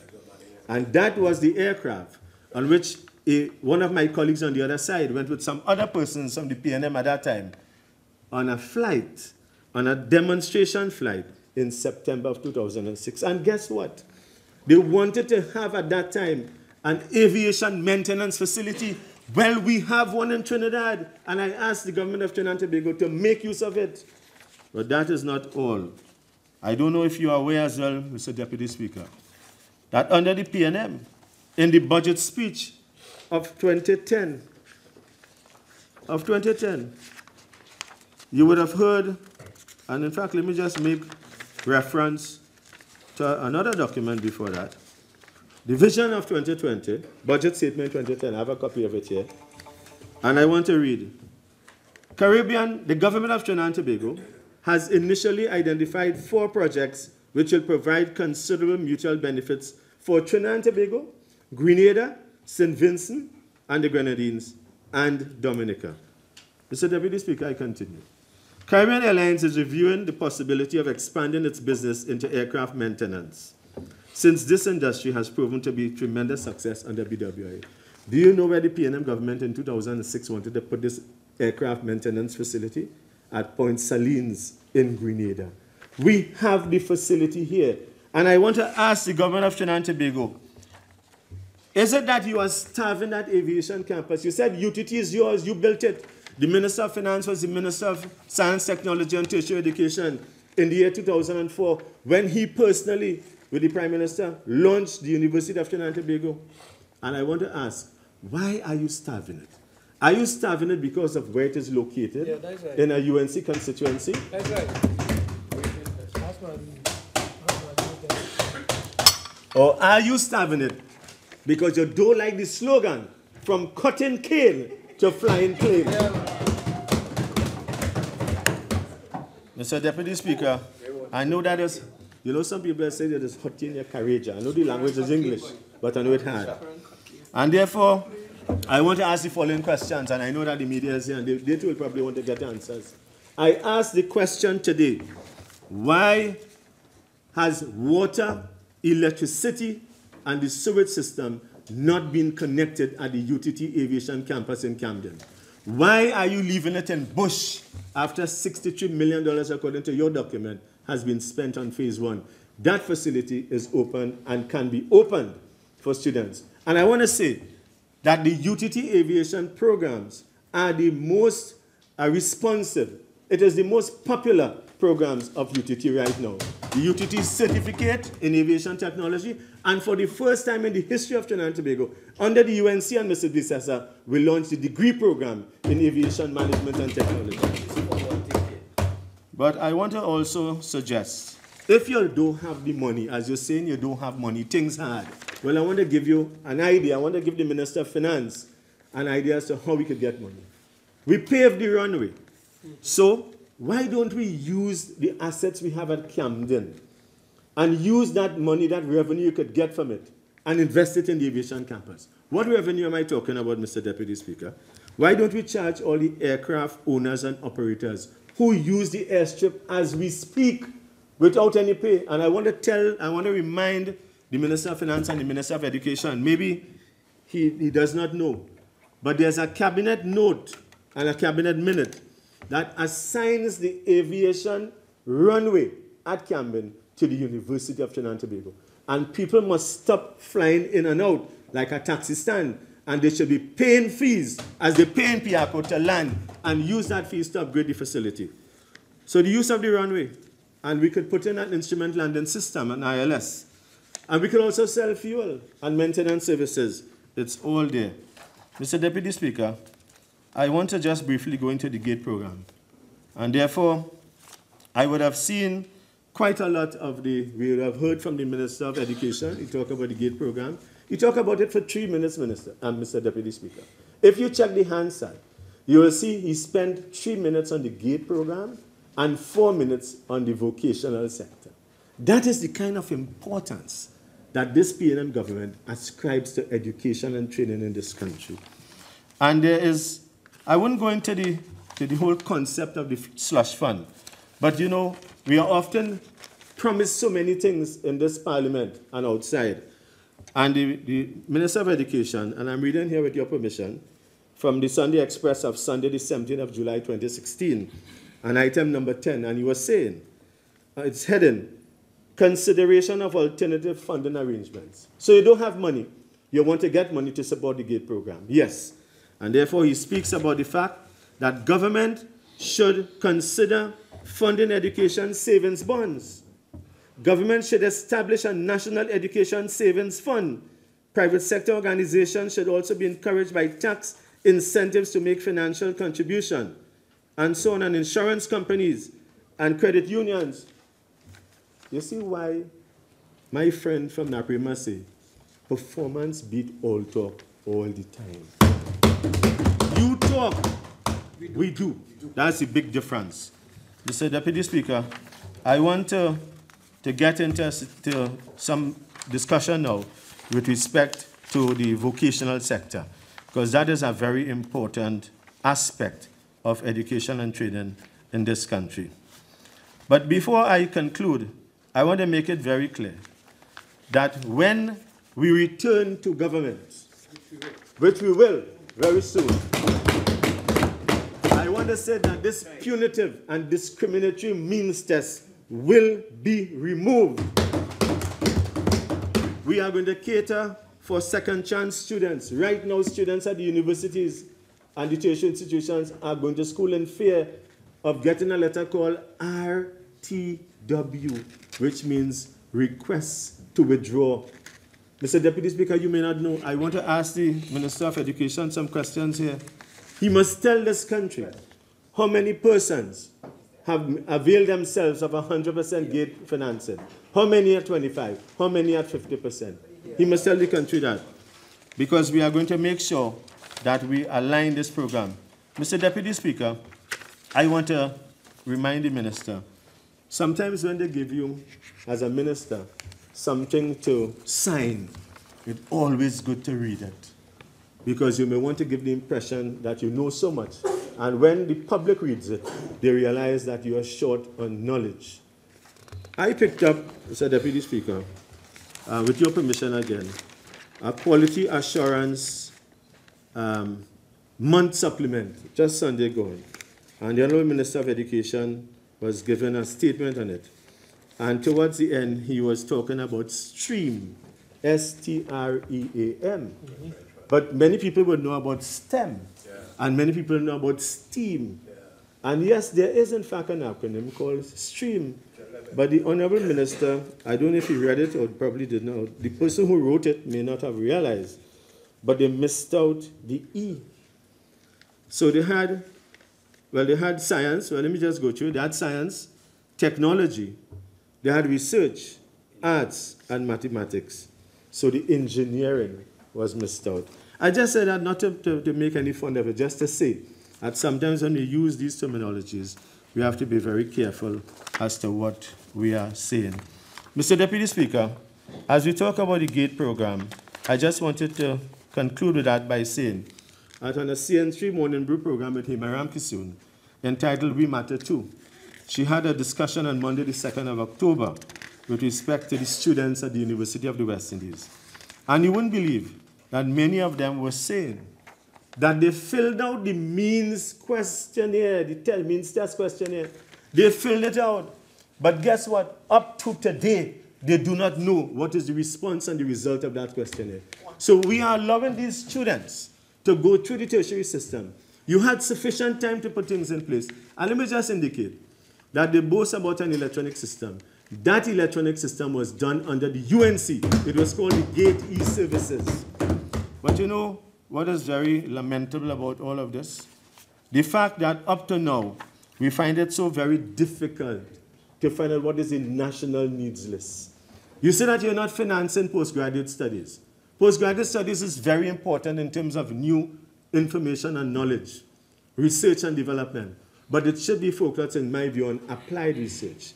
And therefore, that application of the research is what can that new knowledge bring in terms of the creation of new industries, the creative sector, and so many areas and opportunities for jobs and economic development.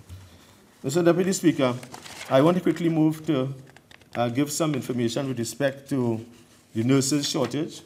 My colleague from Moruga Tableland, he's not here, he indicated that from his information, or what was told to him, that there were approximately 60%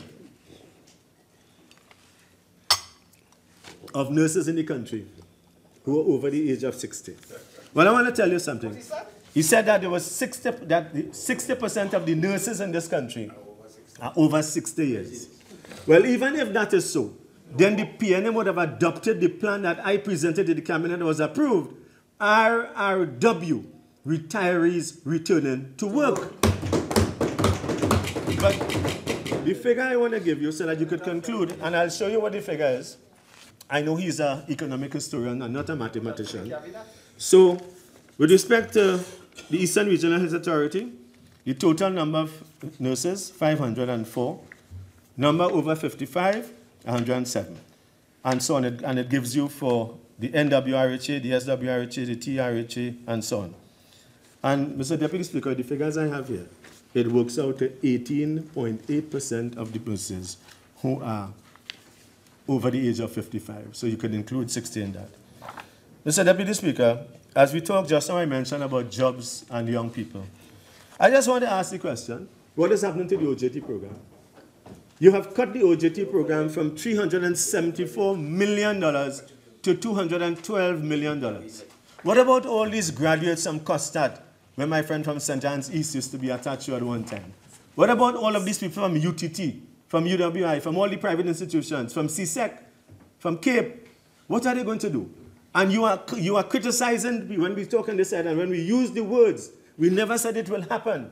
It is not a confession so that there will be a possession. It is, in fact, a potential that can happen if you do not take care of these young people in our society. And I want to ask the question, what happened to the 35,000 jobs that we were promised for people to go and drive truck? This was really, in my view, this is how you manage the patriots. You must be patriots. But you finding 35,000 jobs to people who can work in Canada. So I just want to ask the question, what happened to this Big Bang theory, this real sophisticated theory of job creation in Canada through a company called Hire Pro Drivers since October 2016? I want to ask how many people have gotten these jobs? How many people have gotten jobs through the OJT program? And I ask the question here as well. I want to ask the question here as well. What has happened to the graduate recruitment program?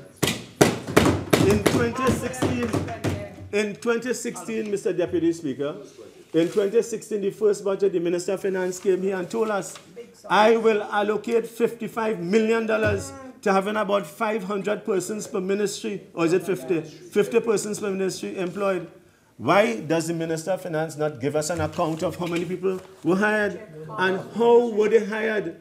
How do we know how they were selected? And therefore, do you know what is the allocation in this year's budget, Mr. Deputy Speaker? $1 million. So what happened to the 55 million? And therefore, again, Mr. Deputy Speaker, the amount of persons... Member for Princess Town. Tone down, please.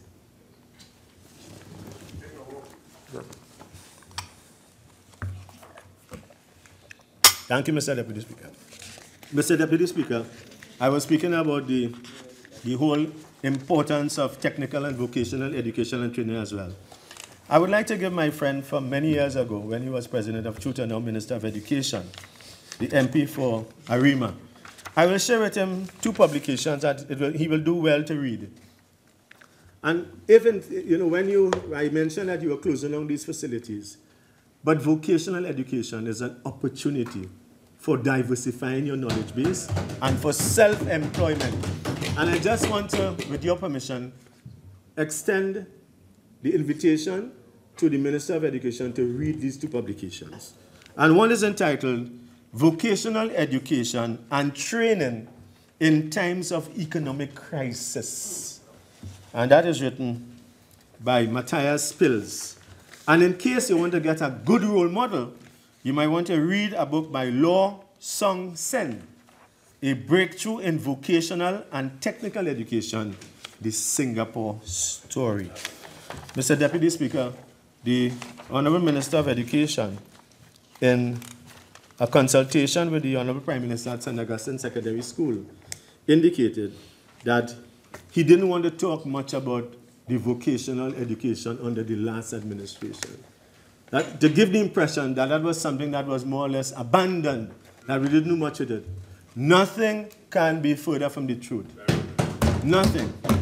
And therefore, I want to just remind the Minister, the MP for Arima, he must remember that as a former teacher in the vocational sector, it might be good for him to ask the Teaching Service Commission to tell him how many vacancies exist currently in the teaching service for teachers in the technical and vocational education and training system.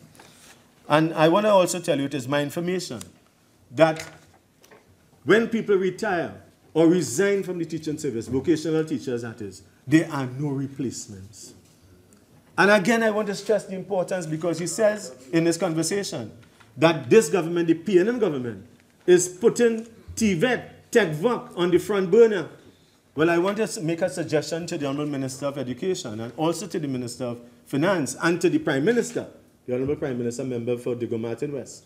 I want to suggest that this government seriously considers every child in the secondary school system, given the economic circumstances that we are facing in the country now, given the difficulty and the challenges of job creation, given the difficulty and the shrinkage of the job market, I call upon the government to consider that every child in secondary school must do a CVQ, a vocational qualification, by the time they graduate 5 years from the day they start school. What that will do is that every single pupil that is coming out into our workforce will be better equipped and trained. And if they don't get jobs, they can create the jobs. They don't have to be employees. They can be employers. This is the kind of empowerment that we are talking about.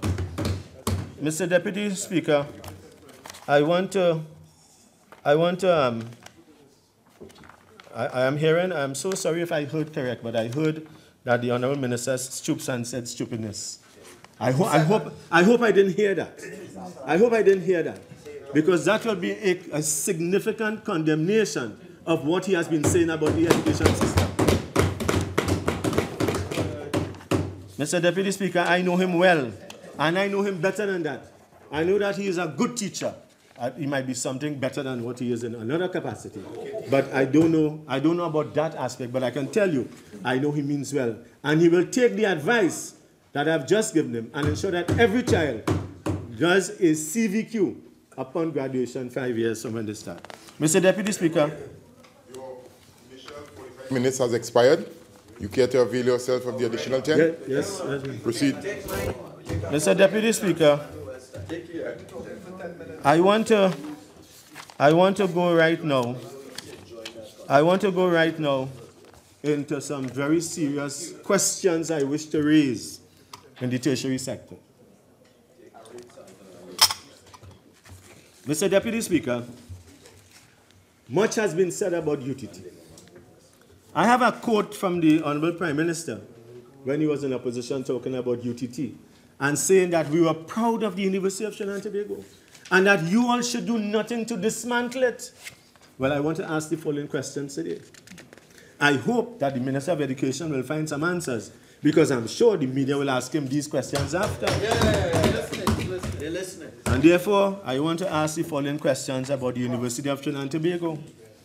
I am advised, and therefore I'm asking, are there consultants, several of whom are employed at the University of Trinidad and Tobago, and who has compromised their work in the management of that institution? I want to ask whether at the faculty, UTT Faculty Center for Education, that somebody is running their own education school. I want to ask the question of the Minister of Education to find out whether there's any truth that faculty are out of the country for periods between 1 to 3 months on full-time pay and perhaps doing privately paid work. I want to ask the question whether the faculty is being promoted to full professorship, whether there are any person or persons at the University of Trinidad and Tobago who have been promoted to full professorship, not having met all the progression criteria. I want to ask the following question. Is there any member of faculty being salaried at a level above their academic qualifications? I want to ask the question. Is there any faculty who has been interviewed without public advertisement for the position and without any shortlist of other applicants? I want to ask the other question. Is the minister aware that the University of Trinidad and Tobago has entered into a new tenancy agreement with Omira Industrial Estate, knowing very well that the plan is to move to Tamana? I want to ask the Minister of Education to also indicate to us how many staff members at UTT have been redirected to the office of the chairman of UTT without any internal advertisements or interviews. And I want to also ask, is the personal secretary of any person on the board of governors now on the payroll of the University of Trinidad and Tobago? Mr. Deputy Speaker, I want to ask with respect to Tamana, I want to ask, when will classes at Tamana, UTT Tamana commence? I want to ask, what are the programs after you have spent $2 billion in Tamana? What are the programs that you are going to put on at Tamana? How are students going to get to Tamana? I want to ask, what investors will be located at that E-Tech part? What is the final cost for that E-Tech part? I want to also find out, and I want to ask the media as well, to ask the Minister of Education, is there a cover-up of a fatal accident of a Chinese worker at the Tamana estate? What? I want to ask, who is the employer, representative or representative engineers at the Tamana campus? But I also want to tell you about something else that I noticed is happening, and that is with respect, the Minister of Finance in his budget speech had one paragraph on the left side of a page, just only that paragraph, where he talks about a certificate in tailoring. Mr. Deputy Speaker, I would like the country to know, who is the person or the professor? Where is he from? Is he from Trinidad? Or is he a Trinidadian living somewhere else? Who is going to be conducting this certificate in tailoring? I want to find out what is happening to UTT Fashion Department. We have a degree, a bachelor's in fine arts, a BFA. And what is this certificate all about? And the Minister of Finance, somebody gave him to read it, and he doesn't know the truth. And he must check his facts. He has been given to read in that budget speech, the member for Arima, that a certificate in tailoring will be conducted at the University of Trinidad and Tobago. And when I investigated, it appears as though that particular person who is delivering the program, he is not a qualified and competent person certified to teach. He may be a practitioner. And that course is certainly not accredited by the Accreditation Council of Trinidad and Tobago. And as I asked that, I want to find out what is the status of accreditation with respect to the University of Trinidad and Tobago. And what I'm indicating to you now, and you can find the facts, I am made to understand that that certificate in tailoring, part will be done at John D, and part will be done at the MIC Institute of Technology in Macoya, where the life skills and the numeracy will be taught there. So how you could read? Are you misleading this population? You are saying that there's a certificate in tailoring? Mr. Deputy Speaker, I want to tell you that much has to be said. But you know, I want to say, as I inquire into that, I want to indicate, I want to call upon the government of Trinidad and the Minister of Education to ensure that the University of the West Indies Penal Debe campus is open. Yes.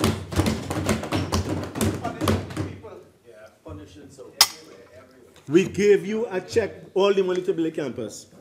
But I think one of the things I want to be proud of, and I want to say, for us in Trinidad and Tobago, Mr. Deputy Speaker, we must all be proud to know that we have gone up the scale of the GCI, the Global Competitiveness Index, and the research will show that one of the single pillars that caused this improvement in our GCI standing is education and tertiary education.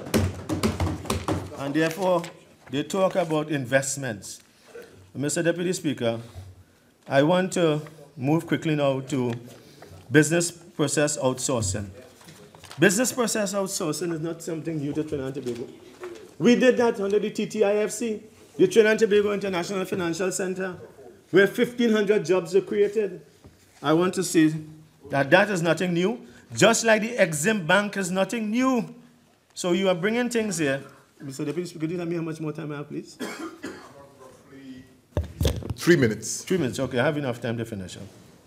And therefore, I want to close by talking about some of the concerns for the constituency of Chaguanas East. We had a visit from Minister Rohan Sinanan. We're still awaiting works to be started. We're looking at the traffic situation around the roundabout.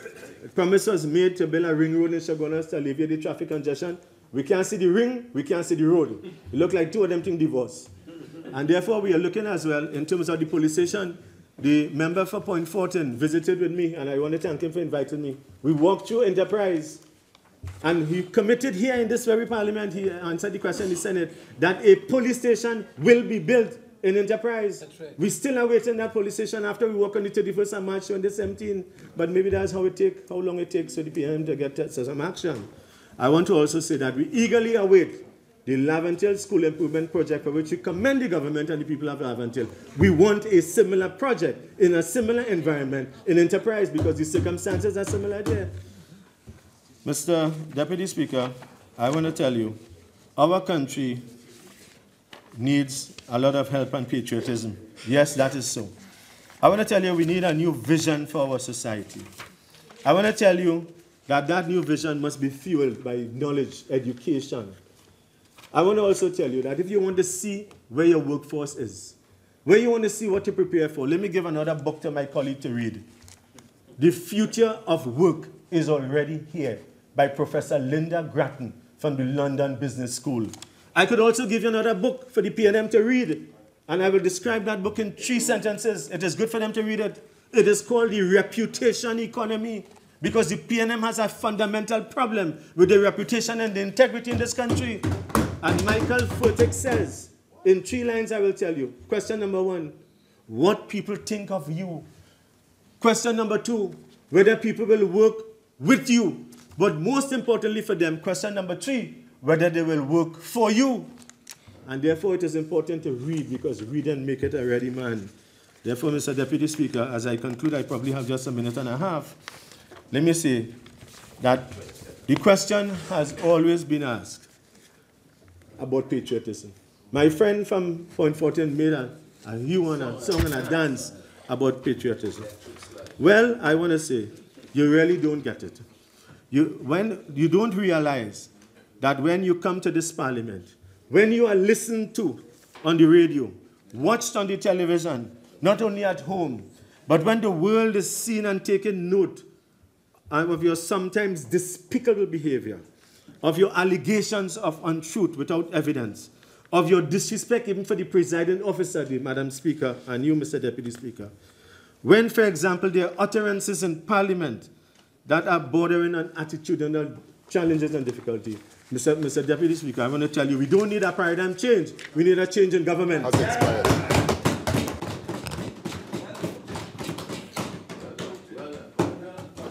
I recognize the member for Tobago West.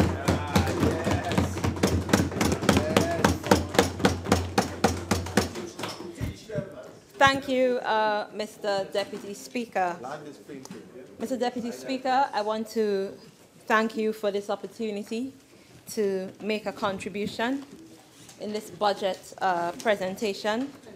This is my 8th contribution to my 8th year as a parliamentarian, so it's my 8th budgetary contribution, and I want to extend the greatest gratitude to the people of Tobago, and more specifically the people of Tobago West, for giving me the opportunity to stand here as their member of parliament, as their representative. I want to thank the Honorable Prime Minister for his intelligent and inspiring leadership over the past 2 years and working so diligently in our efforts to restore order to this country. I want to salute the Minister of Finance for delivering what the people call a good budget, a reasonable budget. We are all very mindful of the state of the economy, and I was very pleased to see that even against the backdrop of trying economic times, the Minister of Finance found a way of stretching the dollar and stretching the different opportunities available, especially to young people, young business owners, and we are indeed very pleased to see that. Now, Mr. Deputy Speaker, when I listen to the opposition, I wonder because it was only 2 years ago that they were in government, and I listened to member, that's Barataria, yeah. Opposition member for Barataria earlier today, Sawa Barataria, and he spoke glowingly about the ideas they had and the things they would have planned to do and all these things that were in the works while they were in government. But Mr. Deputy Speaker, I'm here to say that you plan and you have ideas, but we get in government and we do. Now, Mr. Deputy Speaker, and if you had all these plans and you didn't get the opportunity to deliver them, then what exactly did you do with the money that you spent during that time? Because you talk about all these plans and things you had planned to do, these ideas, these wonderful ideas. Now everybody has the answers to the problems of the country. Then what did you do while you were there? It was interesting yesterday to listen to Lee, Member of Parliament for Point-a-Pierre. And he said, yes, something to the effect, yes, we gave away the $16 billion from the NGC. Yes, we use up the money and we give it away. With no kind of shame whatsoever. Shameless. Shameless. So, Mr. Deputy Speaker, I won't utilize my time even responding to the opposite side because as far as I'm concerned, there's nothing to respond to. I've been here in this parliament for the past 3 days or so, listening to the debate, and I'm waiting for the juice, for the substance. And it's much to be desired as it relates to the contributions from the opposite side. So, Mr. Deputy Speaker, I'll go right ahead into my contribution. And I'll speak about tourism first. Tourism remains the fastest growing economy in the, one of the fastest growing economies in the world, economic sectors in the world, Mr. Deputy Speaker. And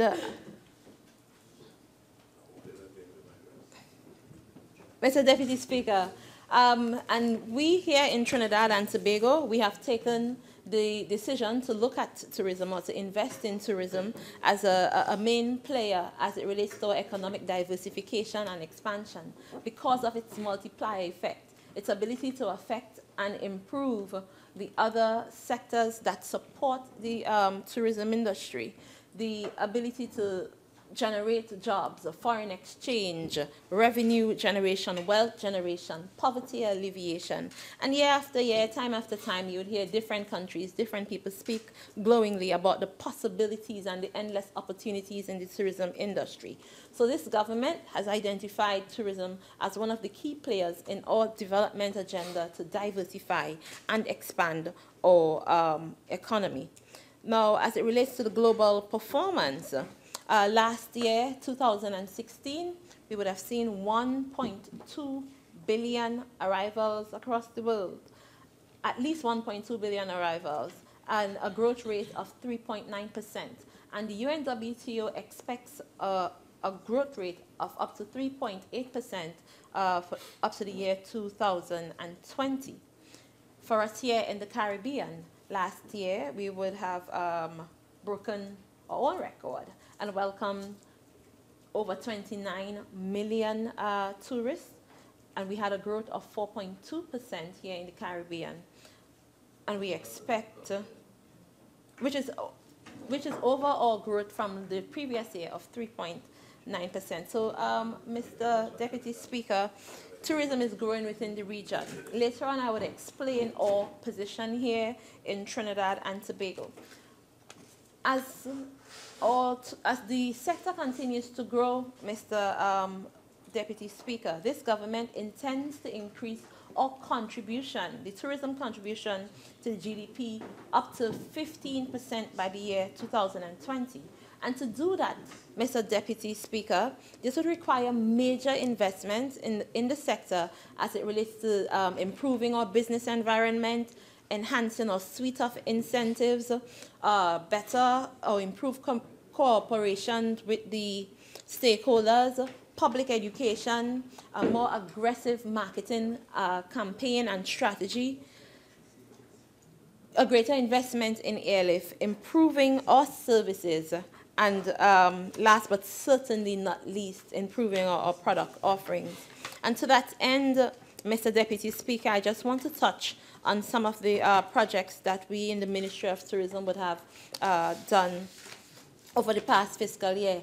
As you are well aware, during the past fiscal year, the government, the cabinet would have taken the decision to after doing an investigation or studying and examining the current structure and the landscape of tourism here in Trinidad and Tobago, the region and the world. And we felt that it was necessary to dissolve the Tourism Development Company and establish new structures in order to treat with tourism advancement in Trinidad and Tobago. So for the most part, the announcement was made in March of 2017, and for the most part of the fiscal year, the Ministry of Tourism would have had to take up the slack, or should I say, do the work that the Tourism Development Company would have previously done to the best of our ability with the resources that were available. I must place on the record that for the Ministry of Tourism, what I found very interesting is that this was the very first time that the members of staff and the entity itself, the ministry, had participated in doing some of these projects and executing some of these programs. Because when you look at the structure of the state enterprise and that of the ministry would have primarily participated in policy development and most of the technical and academic work, whilst the tourism development company or the state enterprise would have been doing all the implementation from construction projects to standards and quality programs, you name it. That was the kind of activities taking place at the TDC. So we would have been charged with the responsibility somewhere in the middle, even closer to the end of the fiscal year, to try to carry the load as the Ministry of Finance would have worked on dissolving and wrapping up the TDC. So, Mr. Deputy Speaker, I want to touch on some of the physical or the construction projects that we would have embarked on. And I want to start with the Maracas Beach Community Tourism Project, also known as the Maracas Fishing Village project. We would have embarked on refurbishment work, where we would have completed the installation of 2 automatic vehicle gate barriers. These were installed, guardrails, we painted the boots and so on there. No, not the boots, Mr. President, sorry. We would have done weatherproof surveillance cameras were installed there. So for the most part, on the different sites, we improved the parking facilities, installed cameras in order to ensure safety and security, and just try to bring the different sites up to standard so it looks good and the stakeholders could take their visitors there, and the people who would visit the different sites daily or weekly for whatever reason can be safe and comfortable. I want to move on to Las Cuevas Beach Enhancement Project. We would have done some work there on the parking area, putting in guardrails and so on, cameras, security cameras, and a number of other construction works. We will continue to do construction work and refurbishment work at Las Cuevas in 2018. I have a little bias for Las Cuevas. I prefer Las Cuevas of all the beaches that I would have seen so far in Trinidad. And I think it could become just as great as Maracas, but of course we cannot handle that kind of activity over at Las Cuevas because it's meant to be an eco-friendly, more clean, more quiet kind of beach. So I just wanted to highlight that. Manzanilla Beach Enhancement Project. Now we would have improved the parking facility there, install new LED type lights, surveillance cameras, do refurbishment works on the facilities there, trying to bring these sites up to par, Mr.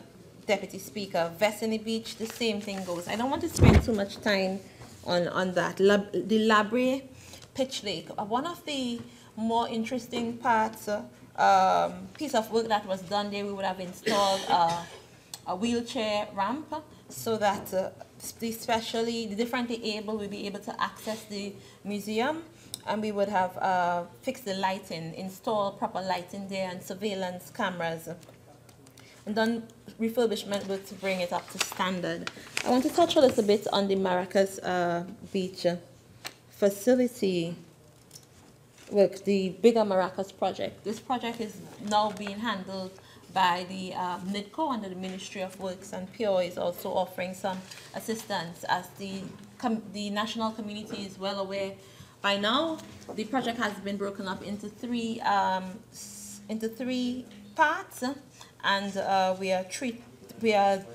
construction is well on its way, dealing with the drainage, installing a new sewer system.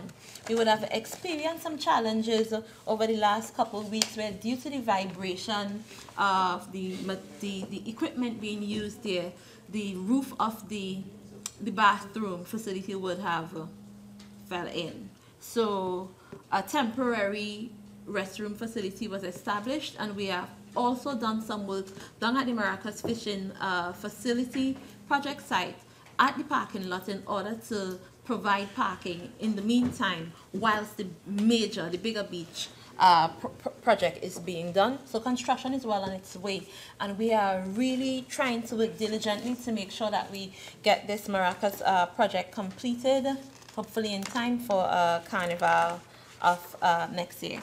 Allow me to move on now, Mr. Deputy Speaker, to some of the work that we would have done in marketing. And I start with, which is one of my favorite projects, which is Go Trinbago. Now, Go Trinbago is an app. Go Trinbago was launched in January of this year. It's the first tourism app for your smartphone, for your iPad, so that visitors and locals can know more about Trinidad and Tobago. You could explore sites, attractions, book tours, book a taxi, book a hotel, anything that you want to do, anywhere you want to go, even trying to find a place to eat, you could do so on Go Trinbago. Now, Go Trinbago is one of the top applications in the Google Play Store, and also in the Apple App Store. And we would have experienced close to 80,000 downloads, Mr. Vice President, in over 76 countries throughout the world. The application can be found in Spanish, in English, and in German, and that helps a lot for the German market that is more prone to looking at, to exploring sites and attractions and the offerings of Tobago. I want to share with you some of the top sites or places that are visited by the people who would have downloaded the application, and that's the food, doubles, dolphin boarding, birding at Yerret, Hyatt Regency Hotel, Trinidad, All Stars Steel Orchestra, and chocolate tasting. So there's a good variety of offerings on the app, and this is something that we are very proud of. Line 365. Line 365 is a rolling calendar where we showcase to the world that there is something to do, some place to go, something to get involved in Trinidad and Tobago 365 days a year.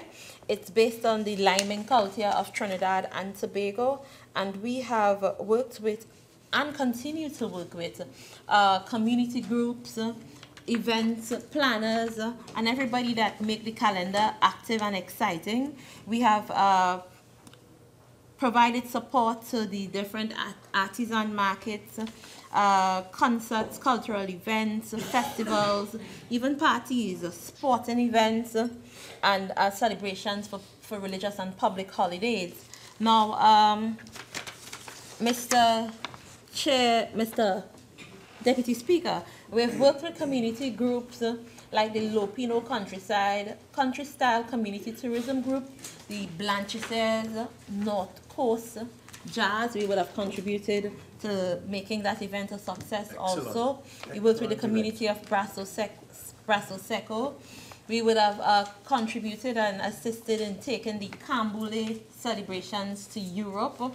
I got the chance to see Cambule for the first time this year in February, and I was very impressed. I said, this is something that we as Trinbagonians ought to pay to see. So I was very pleased to see the group that was responsible for the street show take Cambule out to the rest of the world, and the Ministry of Tourism was very happy to support.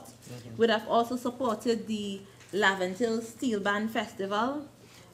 We supported the CDA with the Curry Festival in Chagaramas, the Food Truck Festival, which had its second episode this year, the National Parang Association, for Tobago, we would have supported the Jazz Festival, the Buku Goat Races, the Junior Golf Tournament, the Junior Chamber of JCI in Tobago and the conference that they are hosting, the Mason Hall Folk Performance, the Golden Lane Fisher Folk and their celebrations, the Tobago Game Fishing Competition that's held year to year in Charlottesville. So the list goes on and on. We continue to work with community groups and even the regional corporation.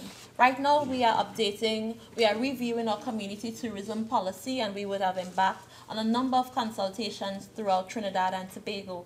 A couple of weeks ago, about 2 weeks ago, we went to the south. We invited the MPs, we invited the regional corporations, and MPs like MP Lee, I heard was at the consultation, the tourism consultation. And the MPs who were not able to attend sent their representatives. So I want to thank both the opposition and government MPs for supporting this community tourism initiative. We would have,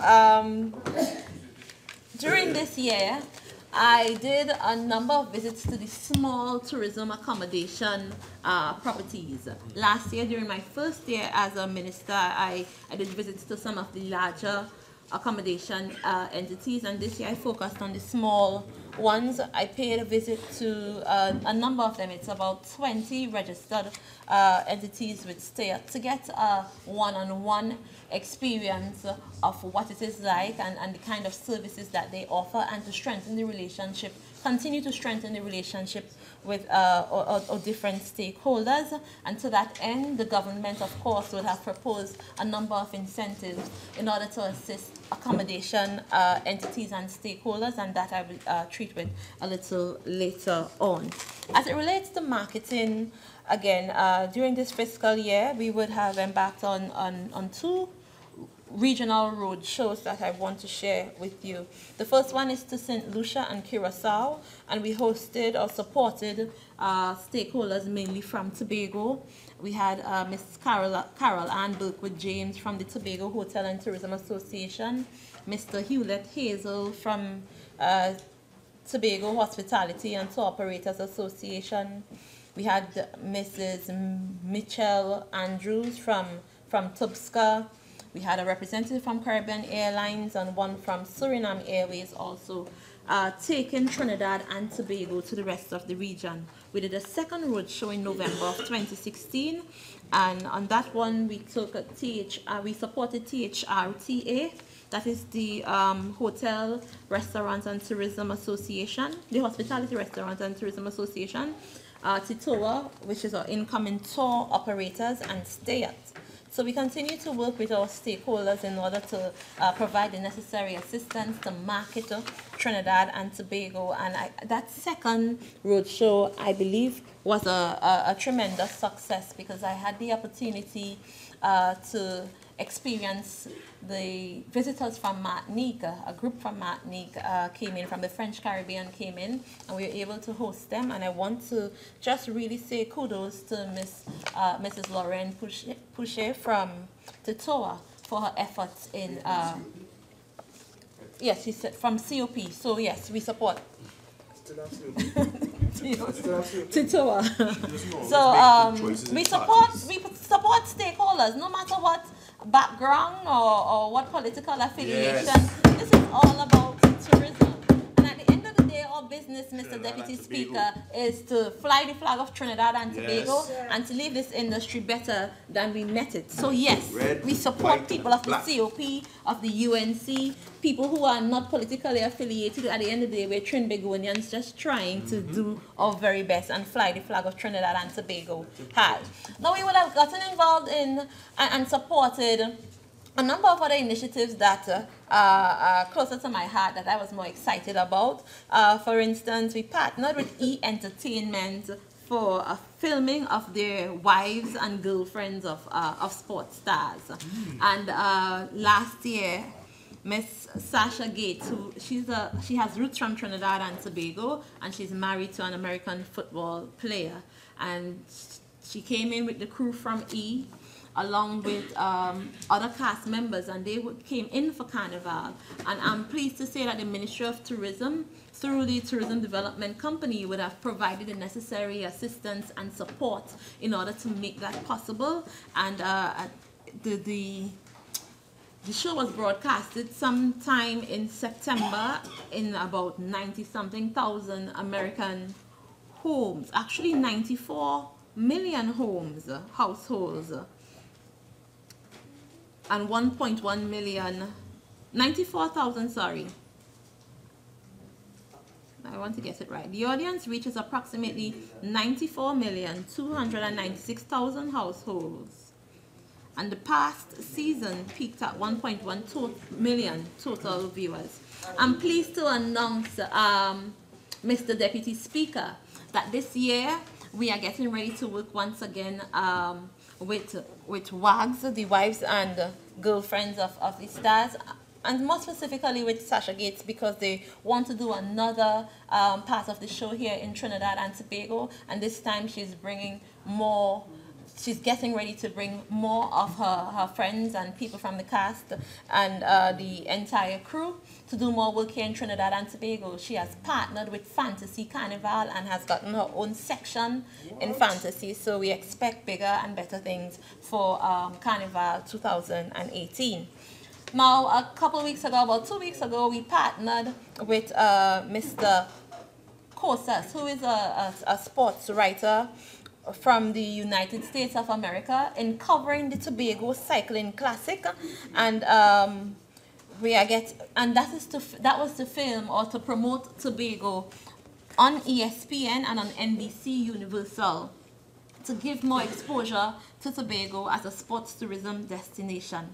This year also, we have also partnered with the Ministry of Sports for CPL cricket and a number of the other sports events that the Ministry of Tourism trying to promote sports tourism for Trinidad and Tobago. Governments past and present would have contributed much resources to developing or assets as it relates to facilities for sports tourism, and we are pleased to be able to utilize these facilities and do the necessary refurbishment and development to make it better. Development is a process, and we go from one stage to another, making Trinidad and Tobago better as a good place to lime, a good place to relax, a good place to party, a good place to play sport. So, Mr. Deputy Speaker, I want to move now to the support we would have provided to the National Culinary Team. And I think we sleep on our culinary ability, because the National Culinary, Trinidad and Tobago, would have won the Taste of the Caribbean competition 6 times. So we, in the Ministry of Tourism, we partnered with the THRTA, and we would have supported the National Culinary Team to go out to United States of America in June to defend their titles as champion. We won in some categories, and we didn't win in some categories, but I want to really congratulate Mr. Adrian Leonce, who would have headed the National Culinary Team, for the wonderful work that he's doing in flying the flag of Trinidad and Tobago high. We would have also contributed and partnered with the Siparia Diatonic Pan Institute on their trip to take Pan to Asia, and we understand that that was a success. Now, conferences. We assisted in hosting we hosted the Society of American Travel Writers, that's through the TDC, and about 2 weeks ago, 2 to 3 weeks ago, if not last week, we partnered, it was September 29th and 30th, we partnered with the Medical Associates and Ministry of Health. They brought in a delegation of specialists and doctors and surgeons and so on to do a medical tourism exercise in Trinidad and Tobago, working on NCDs, the non-communicable diseases and lifestyle diseases that my colleague, the Minister of Health, would have talked about earlier. And we are now working with COSTAT, who's bringing in 500 delegates for a conference in a couple of weeks. Now, we established within the Ministry a Stakeholders Relations Unit as a go-to desk for stakeholders to have their issues dealt with. Well, that's so in the meantime until the new entity is fully up and running, hopefully by the end of November, and the unit would be established there under the new entity. But they assisted greatly in the stay-at visits and in our Stay to Getaway program or community tourism initiatives with Lopino, Brasso Seco, and Matura, and so on. Now, what is very important, Mr. Deputy Speaker, as we go from a place, as we proceed, from a place of being comfortable, being an economy dependent on oil and gas. Now this economic situation has forced us to pay more close attention to the non-energy sector, and more specifically tourism. I see it as a blessing in disguise that we are going through this transition at this place and at this time, and I really think that the real energy of Trinidad and Tobago is the warmth and hospitality of the people. Yes. So this gives us the opportunity to really invest in that and use what God would have blessed us with. But in order to succeed in our efforts, we have to get to a place of change in the culture, change in the mindset, change in the perspective. And I believe that that starts with each and every one of us, and we must make a special effort in order to teach our young people to have a different mindset towards careers in tourism and being good assets or ambassadors to Trinidad and Tobago tourism.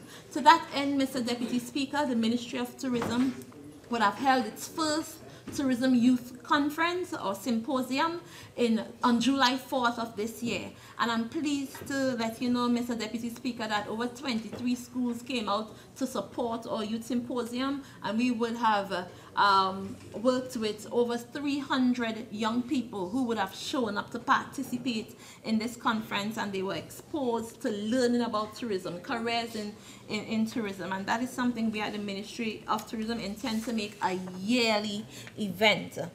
Mr. Deputy Speaker, we continue to do the roving school caravan, where we go from school to school promoting tourism, the essay writing competitions, the art competitions that showcase tourism, that's supported by the Caribbean Tourism Organization and the Cruise Association.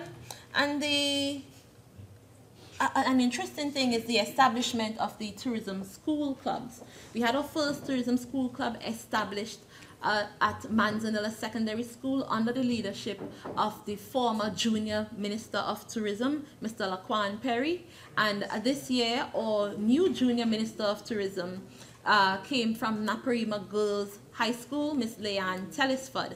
Miss Leanne Tellisford is now, she won the debating competition that was hosted by the Ministry of Tourism. We had 15 young people participating, and now she has moved on to the Caribbean competition out at CTO, where she's going to compete with the other Council of Ministers. But Miss Leanne Tellisford, a young lady of whom I'm very, very proud.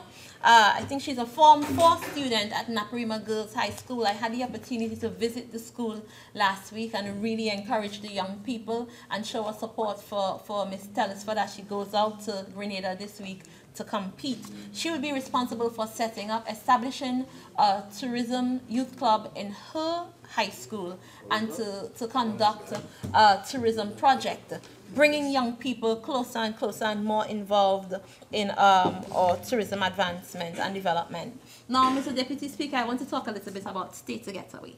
Stay to Getaway is a domestic tourism campaign where we encourage locals to know more about Trinidad and Tobago, to support our local events and offerings or hotels, to put heads in beds and to provide business during the more calm or less active season in the tourism calendar.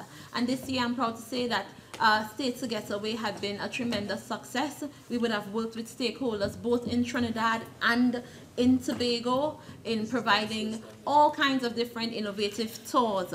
I'm pleased that the stakeholders, especially in the rural communities, would have voiced their opinion and shared their commendations on how excited they were about the program. I want to share with you the story of nature seekers at Matura. Now, nature seekers would have increased their activities by 100%, and they were able to provide more jobs for the people of their community. They were able to also employ young women from the community to turn garbage into jewelry. Now, this is an interesting project, Mr. Deputy Speaker, because this project got the assistance of former Minister of Tourism, Mr. Joe Ross, and he would have made that investment in the people of Matura somewhere in 2008. And now a project that started as a couple young people going down to the beach, volunteering their time to help leatherback turtles or to help in the conservation of leatherback turtles has turned into a restaurant, a kayaking business, a recycling business where they turn garbage into jewelry, and a host of other activities generating economic activity and much revenue and employment for the people of the Maturas and Salibia community. And I was very pleased to be a part for them to participate in Stay Together Away this year. Now, another group that would have provided their feedback to the Ministry of Tourism is the National Trust. They would have gone from 63 tours in the month of July to 261 tours in the month of August. And they were able to increase their membership by 129. Your initial 45 minutes has expired. You have an additional 10. Care to avail yourself? Oh, wow. That's yes. Yeah, the time goes by fast. Madam, Mr. Deputy Speaker, I want to speak about the project at Gaspery Cave. Part of our Stay Together Away program included the CDA and the Gaspery Caves tours. Now, Mr. Deputy Speaker, what's happening there? Okay, Mr. Deputy Speaker, this is one of our more popular tours, but some of the people who participated, or some of the patrons, would have complained about the state, the deplorable condition that Gaspery Caves is in. And the Ministry of Tourism has now partnered with the CDA, the Chagaramas Development Authority, to do construction or a refurbishment project to bring back Gaspery Caves up to standard. And we are very pleased to announce that these development works would be completed by the end of the month of October. I want to touch a little bit on cruise because we are approaching cruise season. We'll open cruise season next week, Sunday, October 15, with the Caribbean Princess. And the Caribbean Princess would bring 3,400 passengers and 1,200 crew. We expect 24 calls this cruise season, and we expect about 60,000 cruise passengers, which would give us an 80% increase over last year. I want to place on the record also, Mr. Deputy Speaker, that in light of the recent hurricanes that would have taken place in the Northern Caribbean, we were able to work with the port agent here. The port agent had been able to assist us in bringing to Trinidad and Tobago 24 additional cruise calls that would provide much business to our tour guides and the different stakeholders in Tobago. Tobago alone got 23 out of the 24 calls. And I want to place that on the record, Mr. Deputy Speaker, because Tobago is better positioned to accept these larger cruise ships because of an investment made by the People's National Movement government in 2004 to prepare the port and the harbor in Tobago to accept bigger, to facilitate larger ships. And that is something that we on this side are pleased about. So we are ready for cruise ship season. We have opened our office on the port, and we are fired up and ready to go. We have our launching on Sunday. I want to touch a little bit on investment. Mr. Deputy Speaker, could you give me an idea of my time, please? Because I find that 45 minutes went fast. You sure it's not 35? Actually, with the assistant of the procedural clerk, I would have erred, and your completion time is 5:01. 5:01. I would have erred initially in the 45 minutes, so you have until 5:01.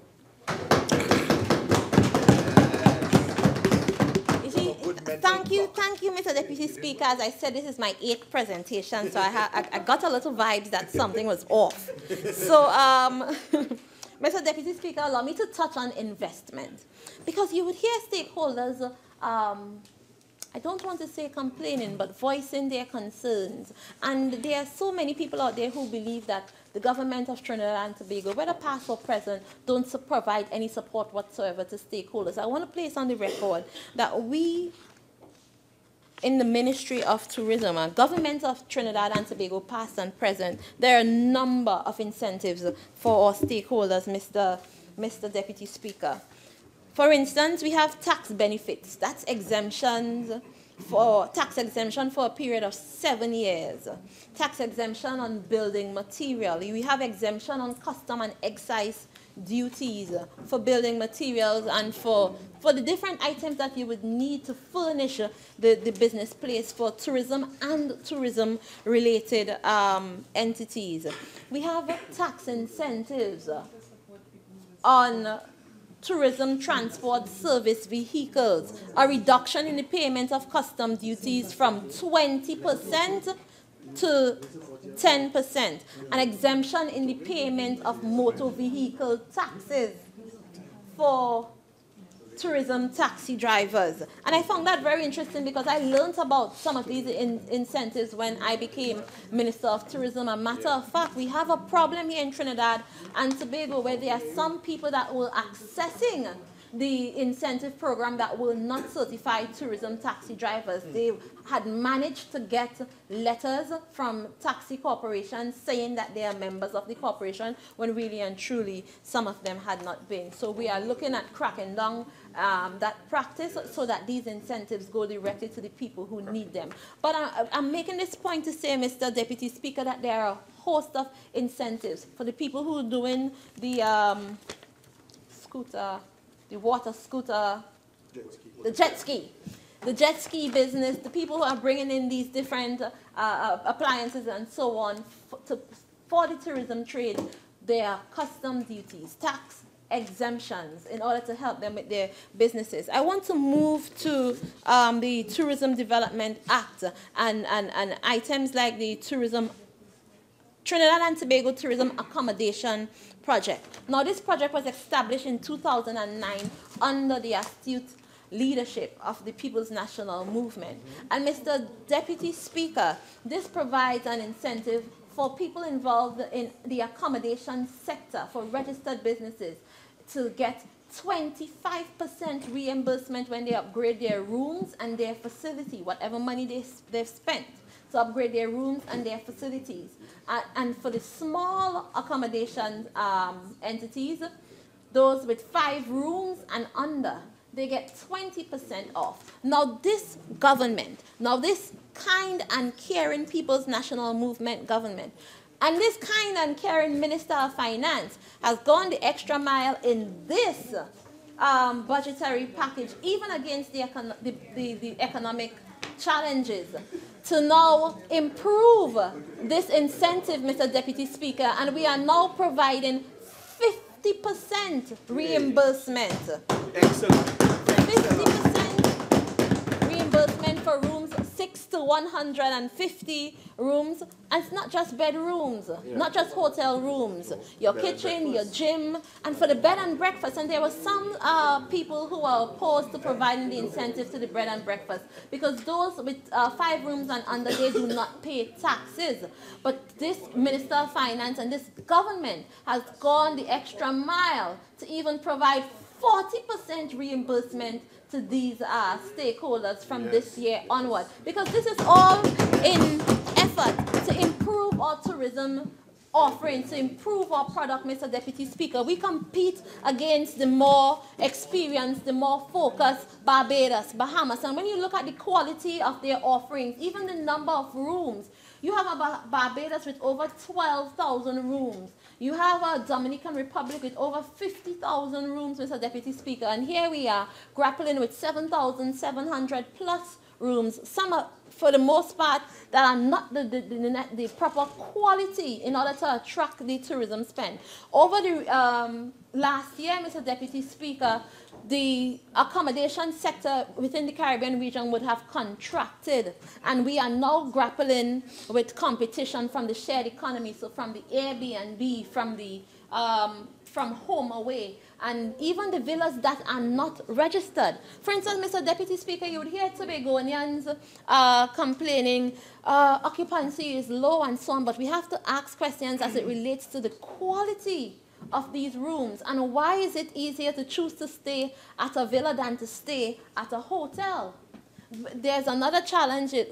I think we're experiencing the same problem as Barbados, that would have stated in a study earlier done by the Barbados Tourism Association that over 40% of their visitors are not staying at entities registered with the association. So we have to improve our data collection capacity in order to capture all this information, form relationships with the different stakeholders, the Airbnb, the home away, even the Uber, that are now becoming big players in the tourism industry. I want to touch a little bit on the government loan guarantee program, because the government loan guarantee program has been in operation since about the year 2014, and I hear people getting in the media and crying out, oh, my business closing down, and we don't have any help. Mr. Deputy Speaker, there's the government loan guarantee program that has been operating since the year 2014. It took some years before it got off the ground. But Mr. Deputy Speaker, you have 18 successful applicants that are utilizing this loan guarantee program, and here the government provides security pretty much, or signs as a guarantor to provide support to these entities to prevent them from closing down, or even in the setting up of new accommodation and tourism related businesses, to the amount of $10 million per applicant. So we are working with the banks in Tobago. So, and this is specifically for Tobago stakeholders. So over the years, you have people who would have participated in the government loan guarantee program. Some participated and got through once, twice, and some in right now for a third round. And then you have people who refuse to use the government loan guarantee program. There are people who thought you didn't have to pay back the money. And then there are people who are not keeping their books properly, and this is the kind of services that associations need to be providing to their stakeholders. The association have to do more than just crying out. Yes, it's your duty to cry out, to speak out for your constituents, if you may. But you have to provide, just like in the other countries, some kind of assistance, some kind of help, some hand-holding. I'll tell you another story, Mr. Deputy Speaker. Under the previous government, there was a relationship between the Trinidad and Tobago Tourism Business Development Limited Company, where they had an office in the Tobago Chamber of Commerce. And there was some kind of discrepancy where the TTBDL was kicked out. So now the Tobago representative, who is now there, who had been placed there to help the Tobago applicants to prepare their books and walk them through the process, is now operating out of her home. But this government, Mr. Deputy Speaker, is working on putting this officer in an office and providing necessary services. In addition, Mr. Deputy Speaker, the Tobago House of Assembly would have provided a fund to assist the association in Tobago in helping their members improve their capacity to do their books so that they could access this program. And that provision, Mr. Deputy Speaker, was not properly utilized. So we are calling on the association members to step up to the plate and provide the necessary service and the necessary information to their members. This is a partnership. The government has its work to do, and you have your work to do also. So, Mr. Deputy Speaker, it's not just about improving the quantity of rooms, but we are also trying to improve the variety, and last but certainly not least, the quality. Because, Mr. Deputy Speaker, the whole environment, the tourism environment has changed tremendously. Marketing strategies that would have worked for you 5-10 years ago are not working anymore. Before, the average family would get up and have a vacation in the July-August period, and they would travel as a family. Now you have single women, people who just fed up with work and decide to go for a weekend, people taking the long weekend holidays, and they're doing that from their their iPads, from their phones, Mr. Deputy Speaker. The landscape has changed tremendously. No longer are we expected to pick up ourselves and go out to a trade show to get business. You could do that. Grenada does much of its marketing from over the internet. So the landscape has changed on us. This is a dynamic industry, Mr. Deputy Speaker, and we have the duty to step up to the plate and change and improve our structure to suit the time we are living in, Mr. Deputy Speaker, if we are to remain competitive, if we are to remain attractive and relevant in the tourism industry. So, Mr. Deputy Speaker, to that end, we are establishing, or we are well on our way with the Tobago Tourism Agency. They have appointed their board of directors, and the advertisement for the CEO is already out. And in Trinidad, we have appointed the Tourism Trinidad Limited Company, which is also known as the Tourism Trinidad Destination Management Company. We have appointed our board, headed by no other than Mrs. Janelle Penny Commission Chow, a woman of substance, a leader, and somebody who is going to help us to transform this sector. And we have some young, vibrant young people who are trailblazers in the business environment and so on, assisting Mr. Deputy Speaker, and they are going to help to revolutionize this tourism industry and to provide aggressive marketing. And I hear stakeholders complaining that since last year, October, we have not had overseas marketing representatives out there in the market. Yes, that is so because we felt the need to start a new process. And that new process would have started in February. The process would have collapsed very close to the time when the decision was made to dissolve the TDC and to start afresh with a new entity. So we are going to engage the stakeholders, and we are going to go out to select overseas marketing representatives. Once again, Tobago is going to be responsible for their representatives, Trinidad for theirs, and we are going to coordinate it with a tourism task force from the Ministry of Tourism. So we are working diligently to restructure, to retool our strategy and to restructure, re-engineer our structure, Mr. Deputy Speaker, because there is much work to be done. And in order to get different results, you have to do things differently. As it relates to improving service quality, we are extending the service quality program, and we are ramping up, we are reintroducing the hospitality assured program, because I have traveled from hotel to hotel and entity to entity, and some of these hoteliers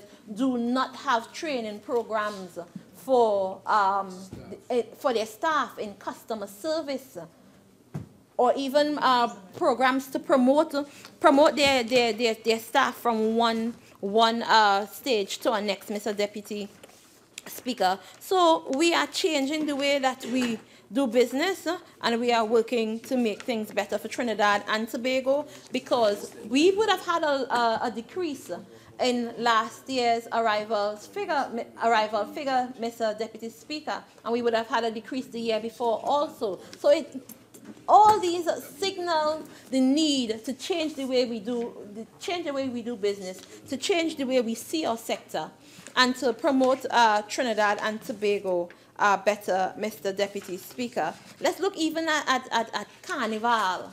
We are now competing with Barbados and Jamaica that are neck to neck with us as it relates to the quality of their Carnival experience. So we have to work on developing our products and improving our standard, Mr. Deputy Speaker. And to that end, in improving our standards in our hotel rooms and so on, and throughout the whole sector, we are working on establishing the regulatory authority, and we have an entity, the Arthur Lockjack Institute, that is out right now speaking to the different stakeholders and getting their views. Now, Mr. Deputy Speaker, can you tell me how much time do I have left?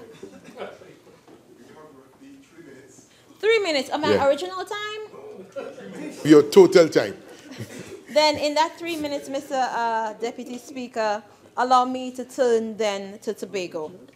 Now, Mr. Deputy Speaker, we have a duty to improve the quality in Tobago, and that is why I'm excited about the whole Sandals project. I was talking to a stakeholder a couple of weeks ago at a charity event, and he was telling me, well, we can't wait for sandals to get here because it would help us to improve our standard. We do not need to wait for sandals to get here to improve our standard, if we are serious about tourism. But I am excited about what sandals can do for Tobago in improving our economy and providing jobs. I heard an example made by the member for Sawa Barataria that when sandals come, everything just stay inside and you don't get to experience the destination. But when I read and when I've experienced sandals for myself twice, you get the opportunity to go out and see what's going on. And a matter of fact, the products and the services sold at the entity is provided by the people of the country. Yes. The training programs, Mr. Deputy Speaker, if you have a country like Barbados is now going in for its second sandals, why sandals ain't good for Tobago too? If you have, Mr. Deputy Speaker, sandals have been in operation in St. Lucia since 1993 and it's going out for its fourth. St. Lucia is going for its fourth sandals, Mr. Deputy Speaker. So Tobago not good enough for sandals, Mr. Deputy Speaker. We need this kind of business in order to up the ante and to raise our level of competition in Tobago. We like to compare ourselves to Barbados and the Bahamas. And so, Mr. Deputy Speaker, and they have sandals, they have big name brands, and Tobago deserves that too. On that note, Mr. Deputy Speaker, this government continue to make the investment in the desalination plant to provide water for Tobago. For the electricity plant at Cove to provide more electricity for Tobago. The Southwest Wastewater project to deal with wastewater down in the southwest part of Tobago, Mr. Deputy Speaker. The Dwight York Stadium, where the $5 million was allocated to improve our sporting facilities.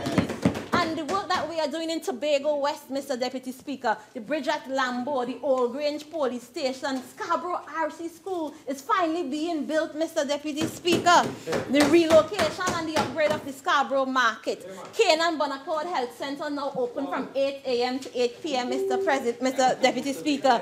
The community center in Bethel and Mr. President, I want to thank the Tobago You probably have to list it, Honorable and Member. Peliconia and everybody that would have helped me in serving my constituency. Thank you, Mr. Deputy Speaker. I recognize the member for St. Augustine. Thank you, Mr. Speaker. Would you just allow me a moment to ensure that I'm not on roaming whilst... Oh, calm down. Oh, shucks. Let me just say, Mr. Speaker, to hear my friend from Tobago West speak of all these wonderful ideas, it lifts my heart. But it doesn't move me to actually visit Tobago yet, because I'm not sure if I can get on a flight or on a ferry to Tobago. And if I do get there, I can return. I was at pains when earlier this year I saw what happened to our friends, our family in Tobago, when without a thought of the consequence of an action, a most vital link was broken without a plan to replace it before, and if not before, immediately.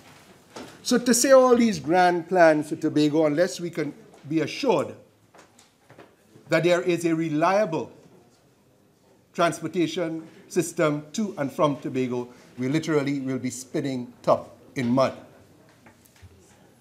In relation to sandals, I want to say nobody in principle will deny that an international chain coming to an island will improve the image of the island. But what we've had here in Trinidad and Tobago is an uncertainty, a opacity as to what exactly is going on with the sandals deal. Because you hear different versions from time to time, and that is where the problem is. At one time, we were learning that lands might be sold to sandals. At another time, you're hearing that the land will be given to sandals. And then the latest iteration is that our money will be used to build sandals and give it to sandals. So I really do not know which of their plans that the population of Trinidad and Tobago will be asked finally to be able to absorb. Because at the end of the day, it matters not how much you have, what quality of location that you produce, if it does not make money for our people. That is, at the end, the most important thing. And when I look at the history of tourism in Tobago, it is unfortunate that so much money has been spent on the past heritage, which is wonderful to develop locally. You have the Jazz Festival, and a number of other efforts that have generated almost no income for Tobago. What it has done, however, is to ensure that we do maintain a lot of the heritage, which is so important for a culture in Tobago and in Trinidad. But we must move to the other step. I want to give you a little story, which is a factual thing. I was then minister, and we had gone to do one of our cabinets out of respect to the people of Tobago, in Tobago. And that morning, I remember coming down to the restaurant. I didn't wish to have breakfast, but I said I would like to have a coffee to go. The waitress told me, I cannot. You have to sit down. I said, I don't have the time. I'm leaving to another meeting. He said, well, you have to sit down. Now, being minister or whatever, it doesn't really matter. But it is it was an affront to me as a person to ask for a coffee to go and be told in a restaurant in the hotel that we were staying in that I had to sit down before I could get going. And that's one example.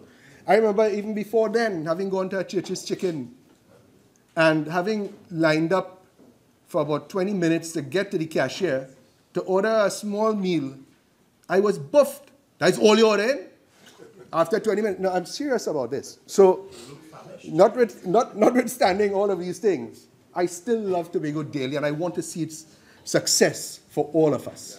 But unless we deal with the issue of customer service, as referenced by the very admirable presentation from the member for Laventille East, and I think Trinidad and Tobago will not have a future in any of the service industries unless we get into our minds that we are not there to bully people, we are not there to insult them, we are not there to ridicule them, we are to nurture them and to bring their money and their business here. How do we do these things? Well, Mr. Speaker, you've heard members from our side, the leader of the opposition with a surgical brilliance in her presentation. You've heard the member for Pointe-à-Pied with his solid grounding in his presentation. You've heard the member for the flamboyant member from Princestown, the best of Wales. The member for Faizabad, with his very dulcetic, calm, cool, and very supportive way of the country. We've heard the professorial dispositions from Caroni Central. We've heard the voracious Caroni East, the passionate Oropuch West. Not Mama Guy. I want to tell you, you may not always agree with what some of our members say. But what I have observed with the PNM is this, that if you don't agree with you, you're not patriotic. And we must get rid of that fallacy, because I think there's a misconception as to what patriotism is. Patriotism... Members, silence. My friend, there he goes. I like him, I admire him from Port of Spain North, but every time he comes to this chamber, he threatens to lock up somebody. And the passion with which he had come into the chamber has now transformed itself into a level of hate, anger, and animosity. And I want to warn that a person with such capacity must and will do better in the future, I imagine. But we will not leave it at that, because it is a dangerous thing when we have a KPP. And I will explain what that is later. Yeah, we'll come to that in a while. A mentality where anything other than PNM is less and not worthy of government, and even now, not even worthy of opposition. And you hear them mutter about what is true, what is true. The self-righteous, pious approach to things. When an election campaign in 2015 promised this nation that one of the first things they would do is whistleblower legislation. One of the first things I actually attended in great hope and anxiety, because work had been done before the President Attorney General, when they were in opposition, helped us with it. Campaign and party finance reform. Beg Sabinadi Hayat. Procurement legislation, which we, the People's Partnership took great pains to bring against every hope and expectation of those who wish to steal from our country. We, the People's Partnership, brought procurement legislation to this country. What have you done in the 2 years to ensure that this landmark bit of legislation is implemented? When we demitted office, the implementation of that was in the hands of a committee headed by the very noble and well-respected Timothy Hamel-Smith, former president of the Senate.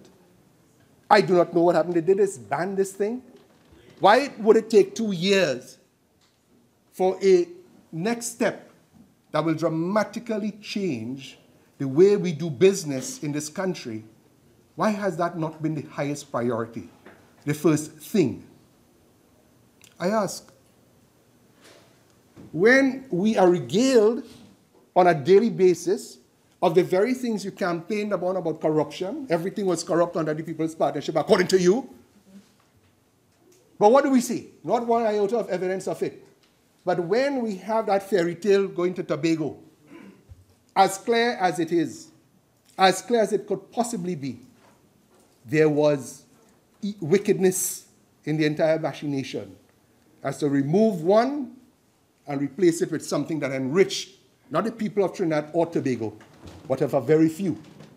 And I look forward for the day when those who are responsible for criminality and for stealing and for corruption, those who are truly responsible, face the courts and not just the propaganda put on all who oppose the PNM. How could it be possible? Citizens, members of St. Augustine constituency are asking me, that we could be at this point in time when we have had, and I want to commend the member for St. Joseph and his efforts in health, and in particularly breaking some of the mafia that we have spoken about on this side, and I had worked with him, bringing to him some of the attention of when it passes a certain point, it's no longer profit, you know. It is blood. Greed. That certain persons, and there was a medication, I spoke to the Minister of Health, and long before, when we were in government, we had started to look at these things. A tablet that could cost $2 was being sold in this country for $400. So there's no shock and no surprise. But these are the things, these are the well-entrenched powers that be in the society. And institutions have been built around them to protect it. And that we, with the procurement legislation, would have had a hammer and chisel at the old way of doing things. That is why I ask of you, Attorney General, member for Port of Spain North, my friend, work on this, please, so that we can move forward. When citizens ask, in this time of hardship, of figure, I understand, and go over season and whatever, that we are willing to put $400 million of our dollars to build how many kilometers of road? 5? When did it begin to cost the citizens, myself, a taxpayer, $80 million per kilometer? Let's pause for a moment. A kilometer is 1,000 meters, 3,200 feet. $80 million. I could only imagine if you put dollar bills along, will pave the entire kilometer and more. Let's put things in context. And then when it is questioned, the response is, oh, well, everything was done according to proper process and procedure. Wow. Forget we deal with the funding. One thing I know, my tax paying, dollar paying for that. No, Mr. Speaker, something is horribly wrong to ask our citizens to pay this sort of thing. $400 million for a 5-kilometer piece of road into nowhere. When we attempted to put a road down to Point 14, we were met with objection, some of it legitimate, but a lot of it pure political gameplay that will connect the people of Point 14 and all of the Southland. Because no one understands the pain they have to face 2 hours in traffic from Point 14. Remember, Point 14 is not here. But I've traversed it, of traffic to get to San Fernando. And then another hour and a half, sometimes to get to Port of Spain. Recently, of course, and you hear this over and over, people dying en route for medical attention in San Fernando. But the People's Partnership put a hospital in Point Forte. And we spent money, of course we spent money. There was money to be spent, but it was spent to the benefit of our people. In every community, we ensured that a public space was made available, grounds that had never seen anything other than bush and vermin and snakes.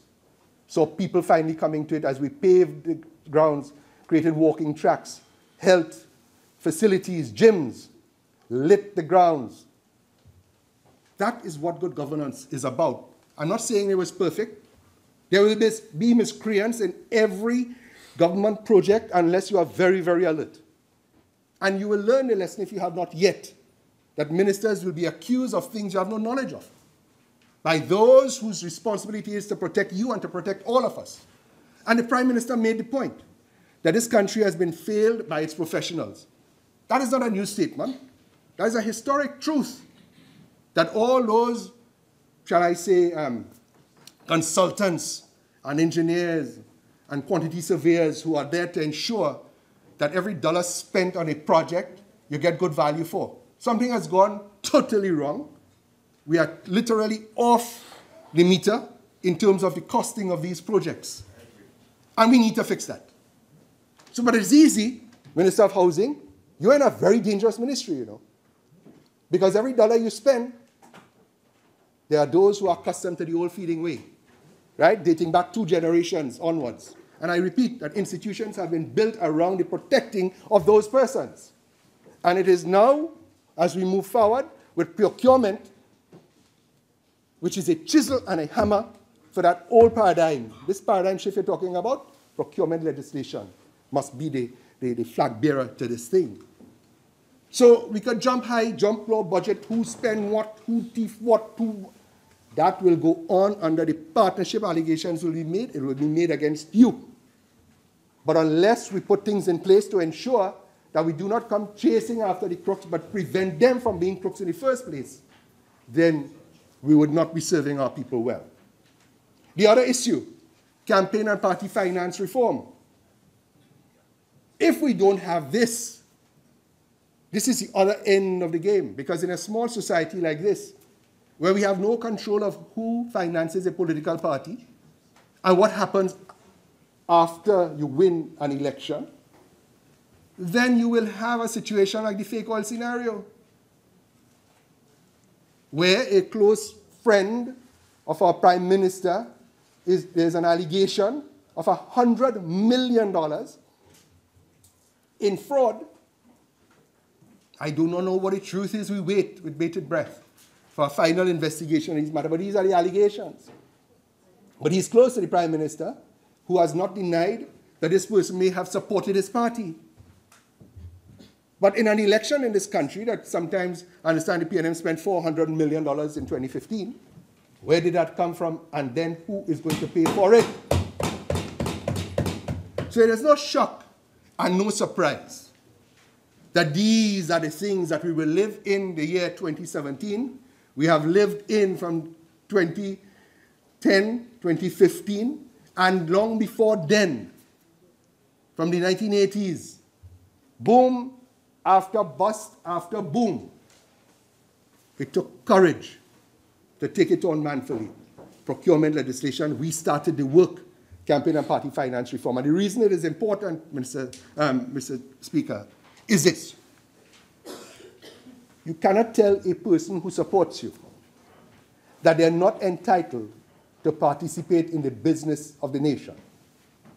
What is important, however, is that we must know who you are, what you gave, and that if ever you should put yourself forward to find favor with a proper and transparent means of allocating contracts, then you would have been justifiably entitled to it, and not from political favoritism. Otherwise, whatever good you do, or whatever